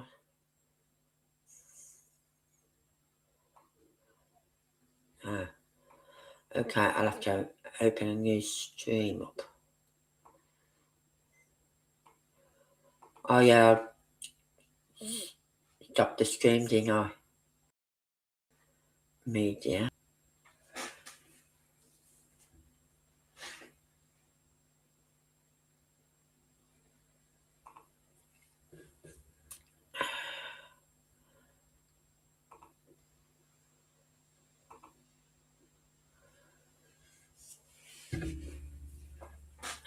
Come on, I'm stopping. Bing. I can stop that one. Right. As I said, this is the route she took. Right, you can see it's... And it's when they got to round about here, this is where they really get steep. Starts getting steep around about here. Because point 1 was there, round about there. Point 2 is round about here. Point 3, no. Point 1, point 2, point 3. So the woman stopped at point 2. Her yoga friend stopped at point 2. Said it gets too steep for her here. Right? She's then gone all the way up to here. They've gone running along here like that, like you would. You're out hiking, but we're gonna go for a run as well. No, doesn't happen. Right? Now her beanie was found over here. Now, as you can see, right, I'm gonna zoom in. There's no trails here. No, the only trail is this red one. There's no other trail because this is an area which. Oh, I have got a video where the guy mentions it. I'll play that video in a minute. But there's no trails anywhere around here. So there, they've got to know where they're going because they're going from here, right, onto this trail. They've got to get down from there onto this trail, onto the trail there, whichever is closest. And then go along this trail here, right, all the way along this trail. And then Twin Peaks is here. and she was heard round about here. Right, there is a trail going off here. Right, and that was the trail that these people were going on when they heard that woman about 2:30 in the afternoon. But as I said, that could have been, there's possible quite a few hikers up on that mountain. 2:30 in the afternoon, not the right time to be going hiking. Really is not the right time. Right? But she was heard somewhere around here. The voice was heard around here. Right, let's have a look at my map. Oh no, sorry. Twin Peaks. The voice was heard around here somewhere. So once, if the voice was in this area here, right, it's off the trail again. There's no trails there. Why would you come off the trail again?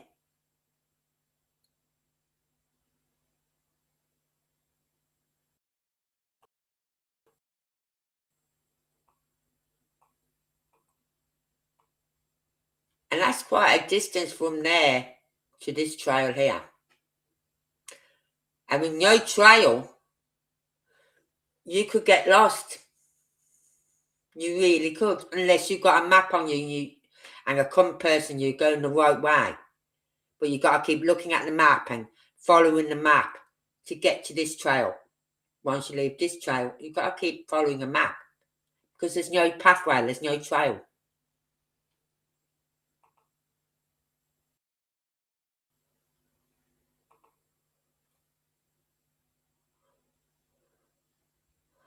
Oh, I think my son will be on the want for a while. Not until I get some sort of an apology.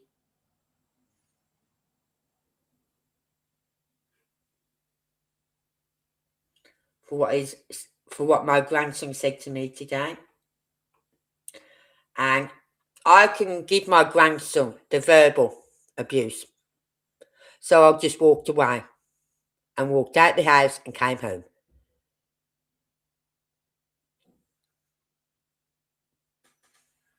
Because he doesn't realise what he said hurt and upset me. He doesn't understand that when he says certain things, it can upset people.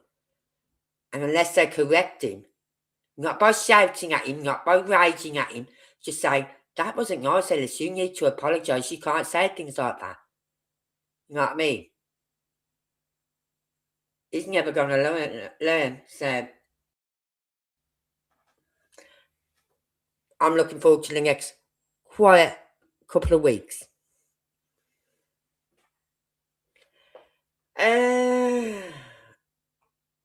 But yeah, you're coming off the trail.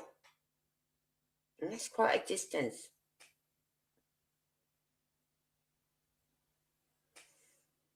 That's about the same distance going off that trail from there to there, right, as it is from going from there down to point 2. Right? But you've got no trail. At least they've got a trail there. You've got no trail here to get down to this trail.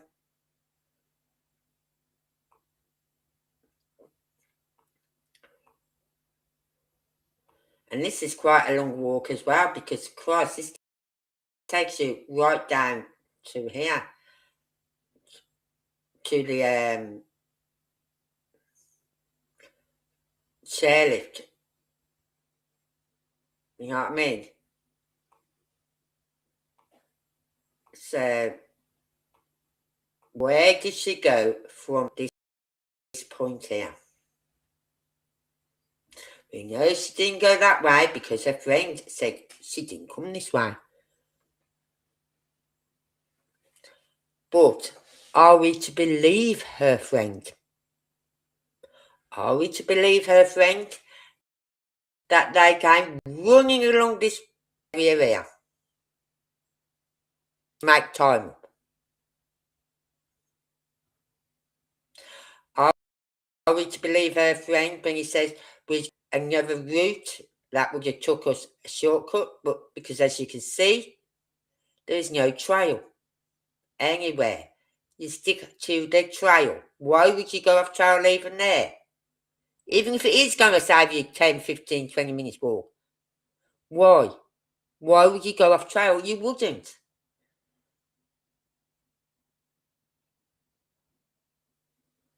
That guy went off trail once or twice, but he didn't go far from me. He could see where the trail was. He didn't go, oh, well, you know what, I've got to here. I've got to here. I think I'll just go over this way. No, because as I said, this area has been, but you've only got to look, there's no other trails in this area. They've just got that one main one. There's no other trail anywhere. Even all the trails that seem to be here, this area, and some over here, right?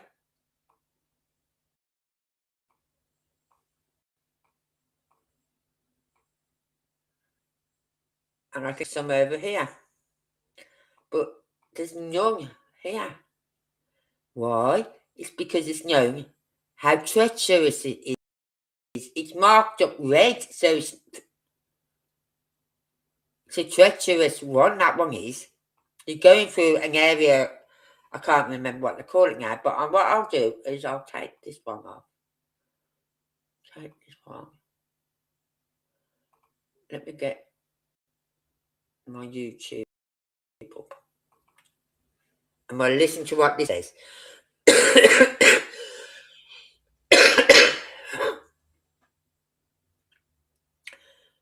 So,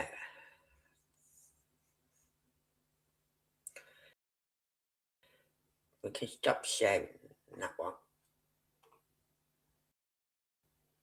I think I've got it here. Yeah.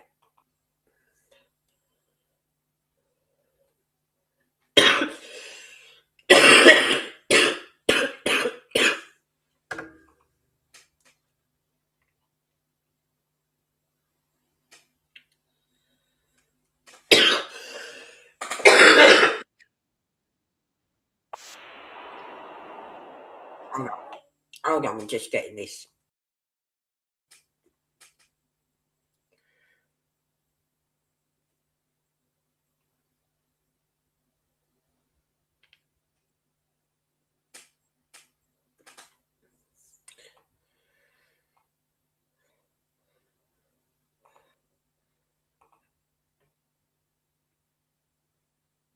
I'm just trying to get in the right place.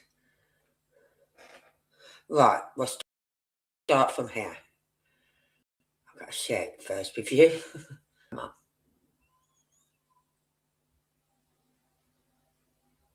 What's the red line? I'd say because of what the area it's going through. That area is not a good area. You know what I mean? It's like us walking down a high street now with all the illegals. It's not good. Yeah? That's like that hiking route. It's a hard, it's a dangerous route, it's a red route. It's dangerous. I think that's what it means anyway.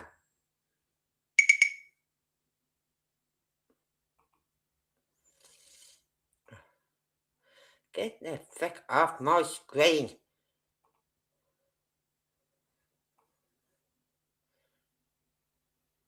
The red line isn't far away, no, but you have to have your map and some compass sort of thing to get to that red trail, because you could easily go off and get hurt even more.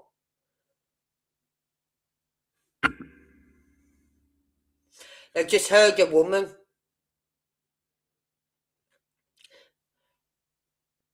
I don't know. I don't think it is a road, because when I look at it, and it takes you, and it's called Pacific Crest Trail Recreation Trail. I don't know, it goes into that area which is known for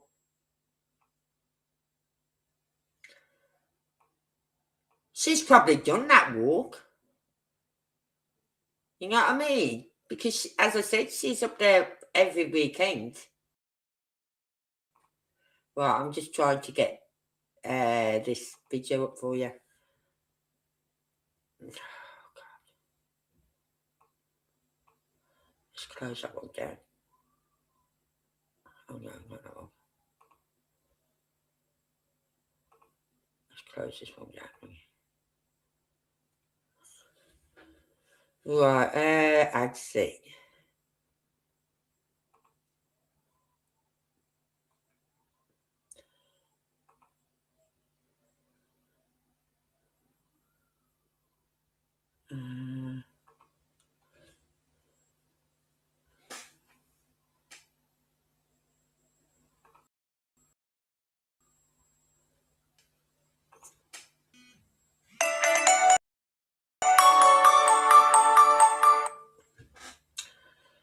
Come on, what happened then? Screen. Thank you. Right. He tells you about that area. Eating this up, okay? Luckily, I don't have to rely on the words on this one because it's very hard to see the words because it's got, I think it's got like black writing or grey writing against a black background. Not very good. Regular yoga group never came home.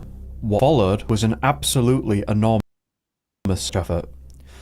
Dozens of search teams, helicopters, drones, scent dogs, technical rope rescuers went in to try to bring him.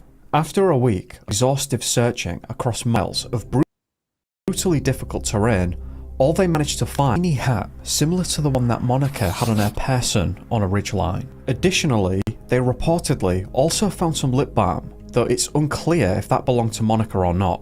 It has also been stated that investors also attempt to track her movements via cell phone towers, though the resulting information doesn't seem to have been released publicly. Now, the case has escalated from what I suppose was being thought of as an isolated incident into a federal inquiry. The White House, the Department of Energy, the Department of Defense, and the House Oversight Committee are now examining Monica's disappearance as part of into around a dozen American scientists who have vanished or passed away under unusual circumstances.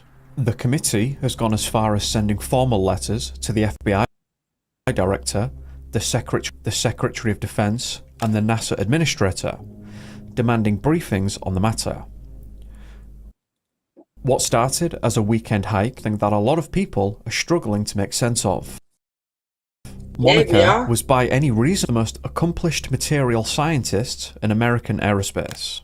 She earned her undergraduate degree in metallurgical engineering from Columbia University, as in materials engineering from UCLA in 1997. She spent 25 years at Pratt & Whitney before moving to Rocketdyne, where she would go on to spend over 3 decades. She ultimately moved to NASA's Jet Propulsion Laboratory in Pasadena, where she held the title of Director of Materials Processing, a move that happened quietly with no public announcement sometime after 2023. Her most notable scientific contribution, as mentioned, was the nickel-based superalloy she co-invented at Rocketdyne in the mid-1990s, which she and Dallas called Mondelloy. This is certainly not my area, but when you dig into what this alloy actually does and why it matters, it's genuinely impressive. Mondelloy is burn-resistant in what's known as oxygen-rich stage combustion environment, is notoriously destructive, and one in which American engines had previously struggled. The AR-1 engine program, which relies heavily on Mondelloy, was an $804 million public-private partnership designed to specifically end American dependence on foreign-made engines. Mondelloy is what makes that possible. The alloy ended up being incorporated into roughly 12 components of the AR-1 rocket engine. From 1999 onwards, Monica worked directly with the US Air Force Research Laboratory to scale it for defense applications. She was named an Associate Technical Fellow 2004, and that same year received the very first HENAC Luminary Award. In terms of her personal life, it's quite sparse. She is known to have been a resident of Los Angeles County. What little we do know from her personal world came from a neighbour who posted on the Crescenta Valley Sheriff Station Facebook page. And they wrote, "This is my neighbour, and we are all praying Monica is safe. What we know is that she went hiking with her yoga group and her car was parked at one of their houses. How it happened in a group setting is beyond me." A lot of people seem to share that sentiment. How does someone go missing in broad daylight on a trail? It's something we'll get into shortly. Physically, she was described fit, approximately 3 feet and 11 inches tall, weighing around 100 pounds, with grey hair and brown eyes. Sergeant John Gilbert of the LA County Sheriff's Department described her in the early days of the search as an experienced hiker who went out regularly in the area with her group and was in good shape.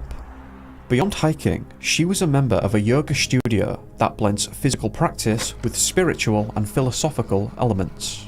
She had recently been training to become a yoga instructor there. Members were her hiking companions, and they were also, unfortunately, the last people to see her alive. On the morning of Sunday, the 22nd of June 2025, Monica drove to the home of one of her yoga group and carpooled with 2 companions, one male and one female, up the Angeles Crest Highway. Their destination was the Mount Waterman area of the Angeles National Forest, specifically the San Gabriel Wilderness, a pine and chaparral high country roughly 45 minutes northeast downtown Los Angeles, where the summit is 1,000 feet. The group arrived at the day-use car park on the Angeles Crest Highway, situated at about 6,000 feet. It's a pullout where the Pacific Crest Trail crosses the highway, roughly a mile and a bit east of 3 Points. At approximately 9:10 in the morning, the trio set off on foot. At some point along the upper West Ridge Trail, one of the 2 companions, the woman from the yoga group, turned back towards the car as she felt that the terrain was becoming too harsh for her. Monica and the remaining companion continued towards the ridgeline at elevations of around 7,000 to 8,000 feet, and it was while descending the West Ridge that she disappeared. The area where she disappeared sits on the edge of what local hikers Diablo Canyon, regarded by those who know the Angeles National Forest well as some of the most unforgiving ground in the entire forest. There are ravines that drop away sharply, places where a fall could send a person hundreds of feet down into drainages that search teams may never. It's the kind of terrain that, as we'll get into, gave the search effort some of its most serious problems. According to a source speaking to the LA Magazine, which I should note that the LSAD has not officially confirmed, the pair had begun running in the moments before she disappeared. Something described as unexpected given how steep and uneven that section was, particularly on the downhill portions of the ridge. The source essentially just said that this really was not the kind of playing, even as a skilled hiker. It was somewhere along this descent that things went wrong. The male companion, who was approximately 30 feet ahead of her, though it's worth noting he initially told investigators 30 yards before correcting himself to 30 feet, turned to check on her. He said Monica smiled and waved, and he kept moving. When he turned again a moment later, she was gone. He called out and received notes. The point of the disappearance itself was close to the Angeles Crest Highway, and still or saw things so close that the highway was said to be both visible and audible. What makes this disappearance particularly hard to explain is something that emerged during the search itself. The female companion, who had turned back earlier and was already well below the ridge, more than 400 feet lower in elevation, and over 1,600 feet away as the crow flies, was reportedly able to hear the male companion calling out for Monica from that distance. If sound was carrying that far across the terrain, it's really not clear what happened. If Monica had fallen or been injured, you'd think people would have for help. After Monica seemingly disappeared, the male companion descended from the ridge. He eventually caught up with the female companion, who was well on her way, making her way down. On their descent together, the pair reportedly encountered. There is one further detail that has circulated in online communities tracking the case, though I want to be clear that it is unverified. There was a report that two hikers returning from Twin Peaks at around 2:30 PM heard what sounded like a female voice in anguish or distress coming from the Twin Peaks saddle area. Whether that report was ever formally investigated by search teams is not publicly known. She was wearing a red long-sleeved shirt, green hiking pants and hiking shoes, and was carrying a backpack with several litres of water. No mobile phone pings, text messages or outgoing calls from her phone during the window of her disappearance has ever been publicly disclosed by investigators. There have been sightings from other hikers or from motorists on the Angeles Crest Highway since. Within hours of Monica going missing, her companions and family raised the alarm with LASD's Crescenta Valley Station. By the evening of the 22nd, the aviation unit and Montrose search and rescue had already been deployed. Formal stand is, why would you be 30 feet ahead of your partner? Would you not be close to, you know what I mean? Why was she 30 feet behind him? Was she out of breath because they'd been running? What? Plus, I don't think someone could have snatched her. Because what are the chances of her being that far behind? Right? For someone to go, oh, she's on her own now, we can grab her now. No. I think most logical way of thinking is she saw something, right? She saw something and she's gone to help. And they said there's like these big holes that you can fall down and it will take you down to the bottom of the ravine. Right? There's them sort of tunnels and whatever there and everything. So going off the trail, you don't know where the declines are or anything. Right? You don't know where everything is. That's why they have trails. So I just don't understand why he was so far ahead of her either. Why didn't he just wait at the corner for her? You know what I mean? Why didn't he just take 5 minutes out there and wait for her? Why carry on? Because I do that when I'm walking and I'm out anywhere with anyone and I'm ahead of them or whatever. Or if they're ahead of me, I'll go, if I say, we're taking this right here, I'll say, just wait on the corner for us then. Just wait there for me to catch up. Or if I'm ahead of them, I'll wait for them to catch up. It doesn't make sense. I'll be looking into that man. Personally. I'll be looking into him. Because he said he was looking for 25 minutes. It took him 25 minutes to get back to where he last saw her. And then to look so far one way, so far the other way, 25 minutes.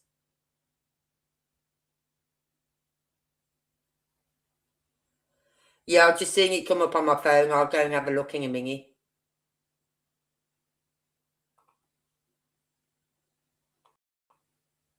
Release went ahead of an expanded operation the following morning. Acting Captain Ryan A. Vienna of the Crescenta Valley Station issued the first public statement saying, "We are deeply concerned about the whereabouts of Monica, who has now been missing for over 24 hours. We have deployed numerous resources, including Air Rescue 5 and other technologies to aid in the search." By the second and third days of the search, roughly 35 searchers were in the field, and the operation had expanded to include almost every major Southern California search and rescue team. The terrain was brutal enough that searchers had to rappel on long ropes around waterfalls inside the drainages, and at one point an entire team had to be extracted by helicopter. Sergeant Gilbert described the terrain as highly technical and difficult for inexperienced hikers. On top of that, swathes of the gullies were choked with poodle dog bush, a post-fire shrub whose hairs caused severe dermatitis on contact, which blocked huge sections of the search lines. Drones and helicopters conducted FLIR thermal imaging sweeps across the area too, though it's worth noting that warm conditions combined with dense foliage can significantly reduce what thermal imaging is able to detect, which may go somewhere to explain why those sweeps came back. Yeah, because trees and bushes hold on to the heat. Right?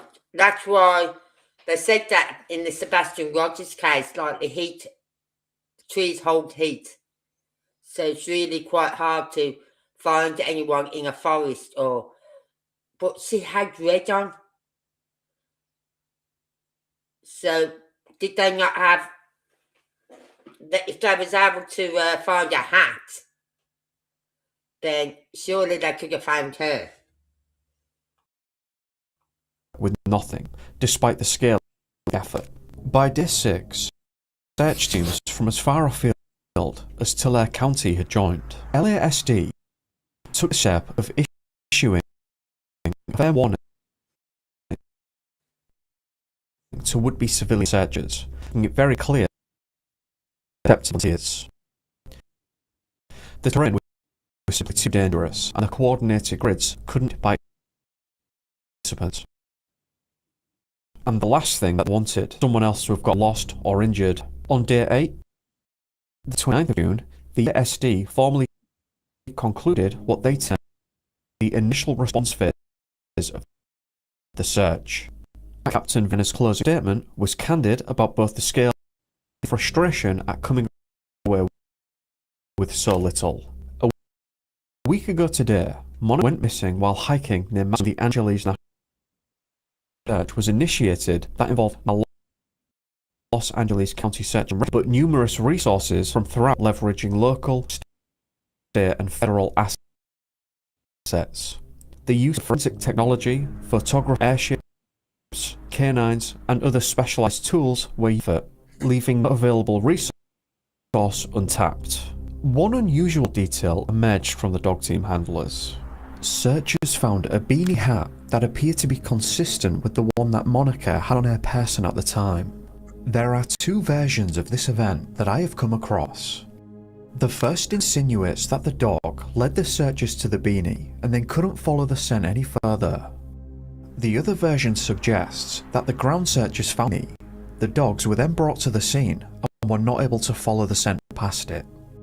Either way, it does appear that the scent trail did end right there.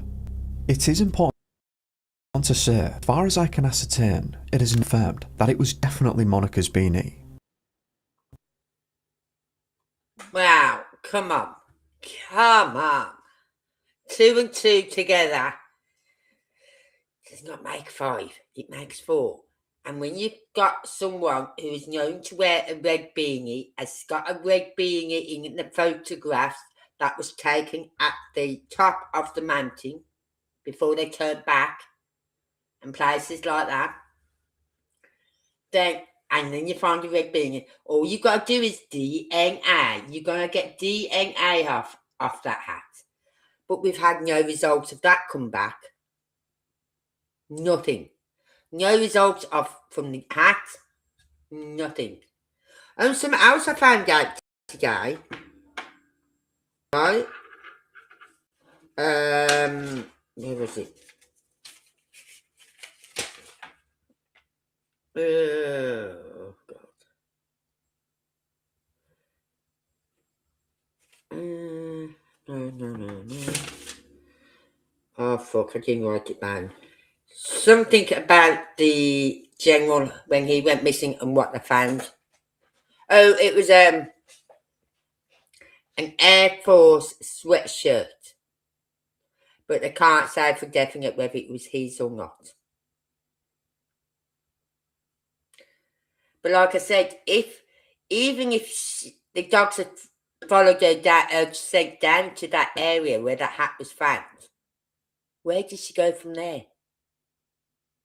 Surely there'd be a scent of her leaving that area. Where did she go? They don't just go poof, gone. So it's weird. Only that it's to match. I suppose the fact that the dogs couldn't follow a scent could lead one to conclude that it was a coincidence and it wasn't Monica's. No. I'm not really sure what to make of that. No other item belonging to her. That was a plant. That was her hat. That was planted there to take searchers and everyone away from where they should be looking. Right? Because as I said, why would she go off trail unless she saw someone who needed help? But then surely she's on the ridge. Yeah, she's up on a ridge. She'd have cell phone. Yes, why didn't she call in for help then if she saw someone needing help? Why didn't she go around and call a friend and say, hey, someone up here needing help? Why didn't she call down to him and get help that way? Why did she go off trail? Because there's no way she was on that mountain ridge and just went poof. No way.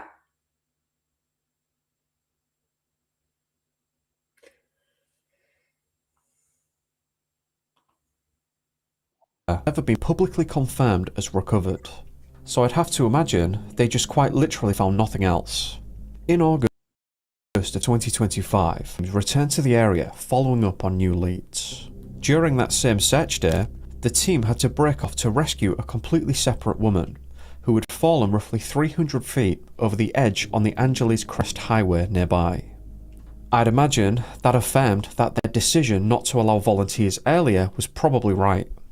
Into the autumn, search effort passed largely to a civilian-led Facebook group called Help Find Monica Reza in the Angeles National Forest, which became the main coordination hub for volunteers who wanted to do their own independent searching. Members of this group continued to hike the drainages south of the ridgeline on their own time. I do want to flag something here that was interesting, and a number of researchers have also pointed this out. On the 26th of June 2025, just 4 days after Monica went missing, and 3 days after SD's initial search phase even officially ended, a Find a Grave memorial was created in her name. It listed that she passed away on the 22nd of June 2025, gave the location as the Angeles National Forest, and listed the position of remains as a green burial. Now, a green burial is a specific thing. Now, a name pops into my head as to who would do something like that, but I'm not saying anything, right? Because that page, someone said what Neil McCaslin, the wife said, what he was wearing was found in the second home. Yeah. I heard that all his hiking gear was in the second home, which didn't make sense to me. Why would it be in his second home and not where he lived?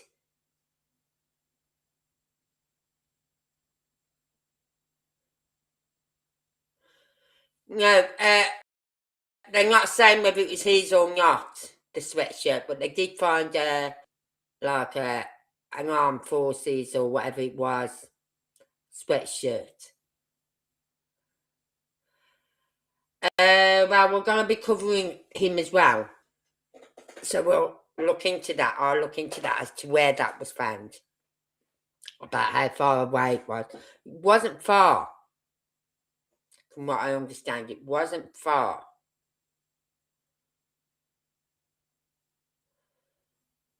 Yeah, I heard that as well, that apparently his hiking gear is at the second. I'm thinking, what? Why would it be there? It'd be in his main home, would it not? Where he would go hiking when he's not at work or on the weekends when people tend to go hiking. But he was retired, so he could go hiking in the week. So why would it be at his second home? That to me did not make sense.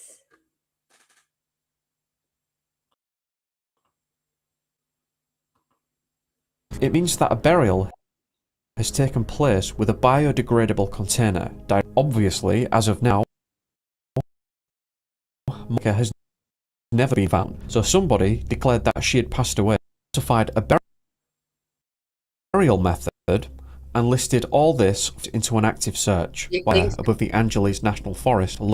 The page was created by an anonymous contributor who have been taken down. Yeah. I'm not sure if that was just a troll or something else. It's not really clear. For the best part of 8 months, Monica's case was covered primarily by local outlets, and all following along on online forums. That changed in February 2026, when a retired US Air Force Major General named William Neal McCasland disappeared from his home in Albuquerque. Now, it does seem that the two had a connection in some sense. Right, I'm not going any more into that McCasland because I want to do a live on him myself. But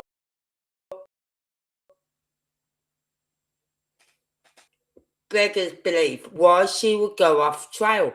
Where did she go once he turned that corner to go down the hill? Start like in decline, right? They've been declining all the way down. And what first of all, why would you go running? The ground might look flat, but it's not that flat. You've got stones that can move under your feet. You've got dirt that moves. Anything could happen. Hikers don't run, right? And how did he get 30 feet ahead of her? Did she stop? Did she stop to have some water? What? Because why did he not wait for her? When he turned round and saw her and said, we're going this way, why did he not just wait for her there?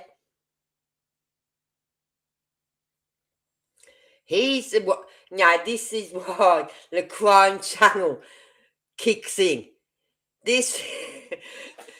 I'm quite surprised some other crime channel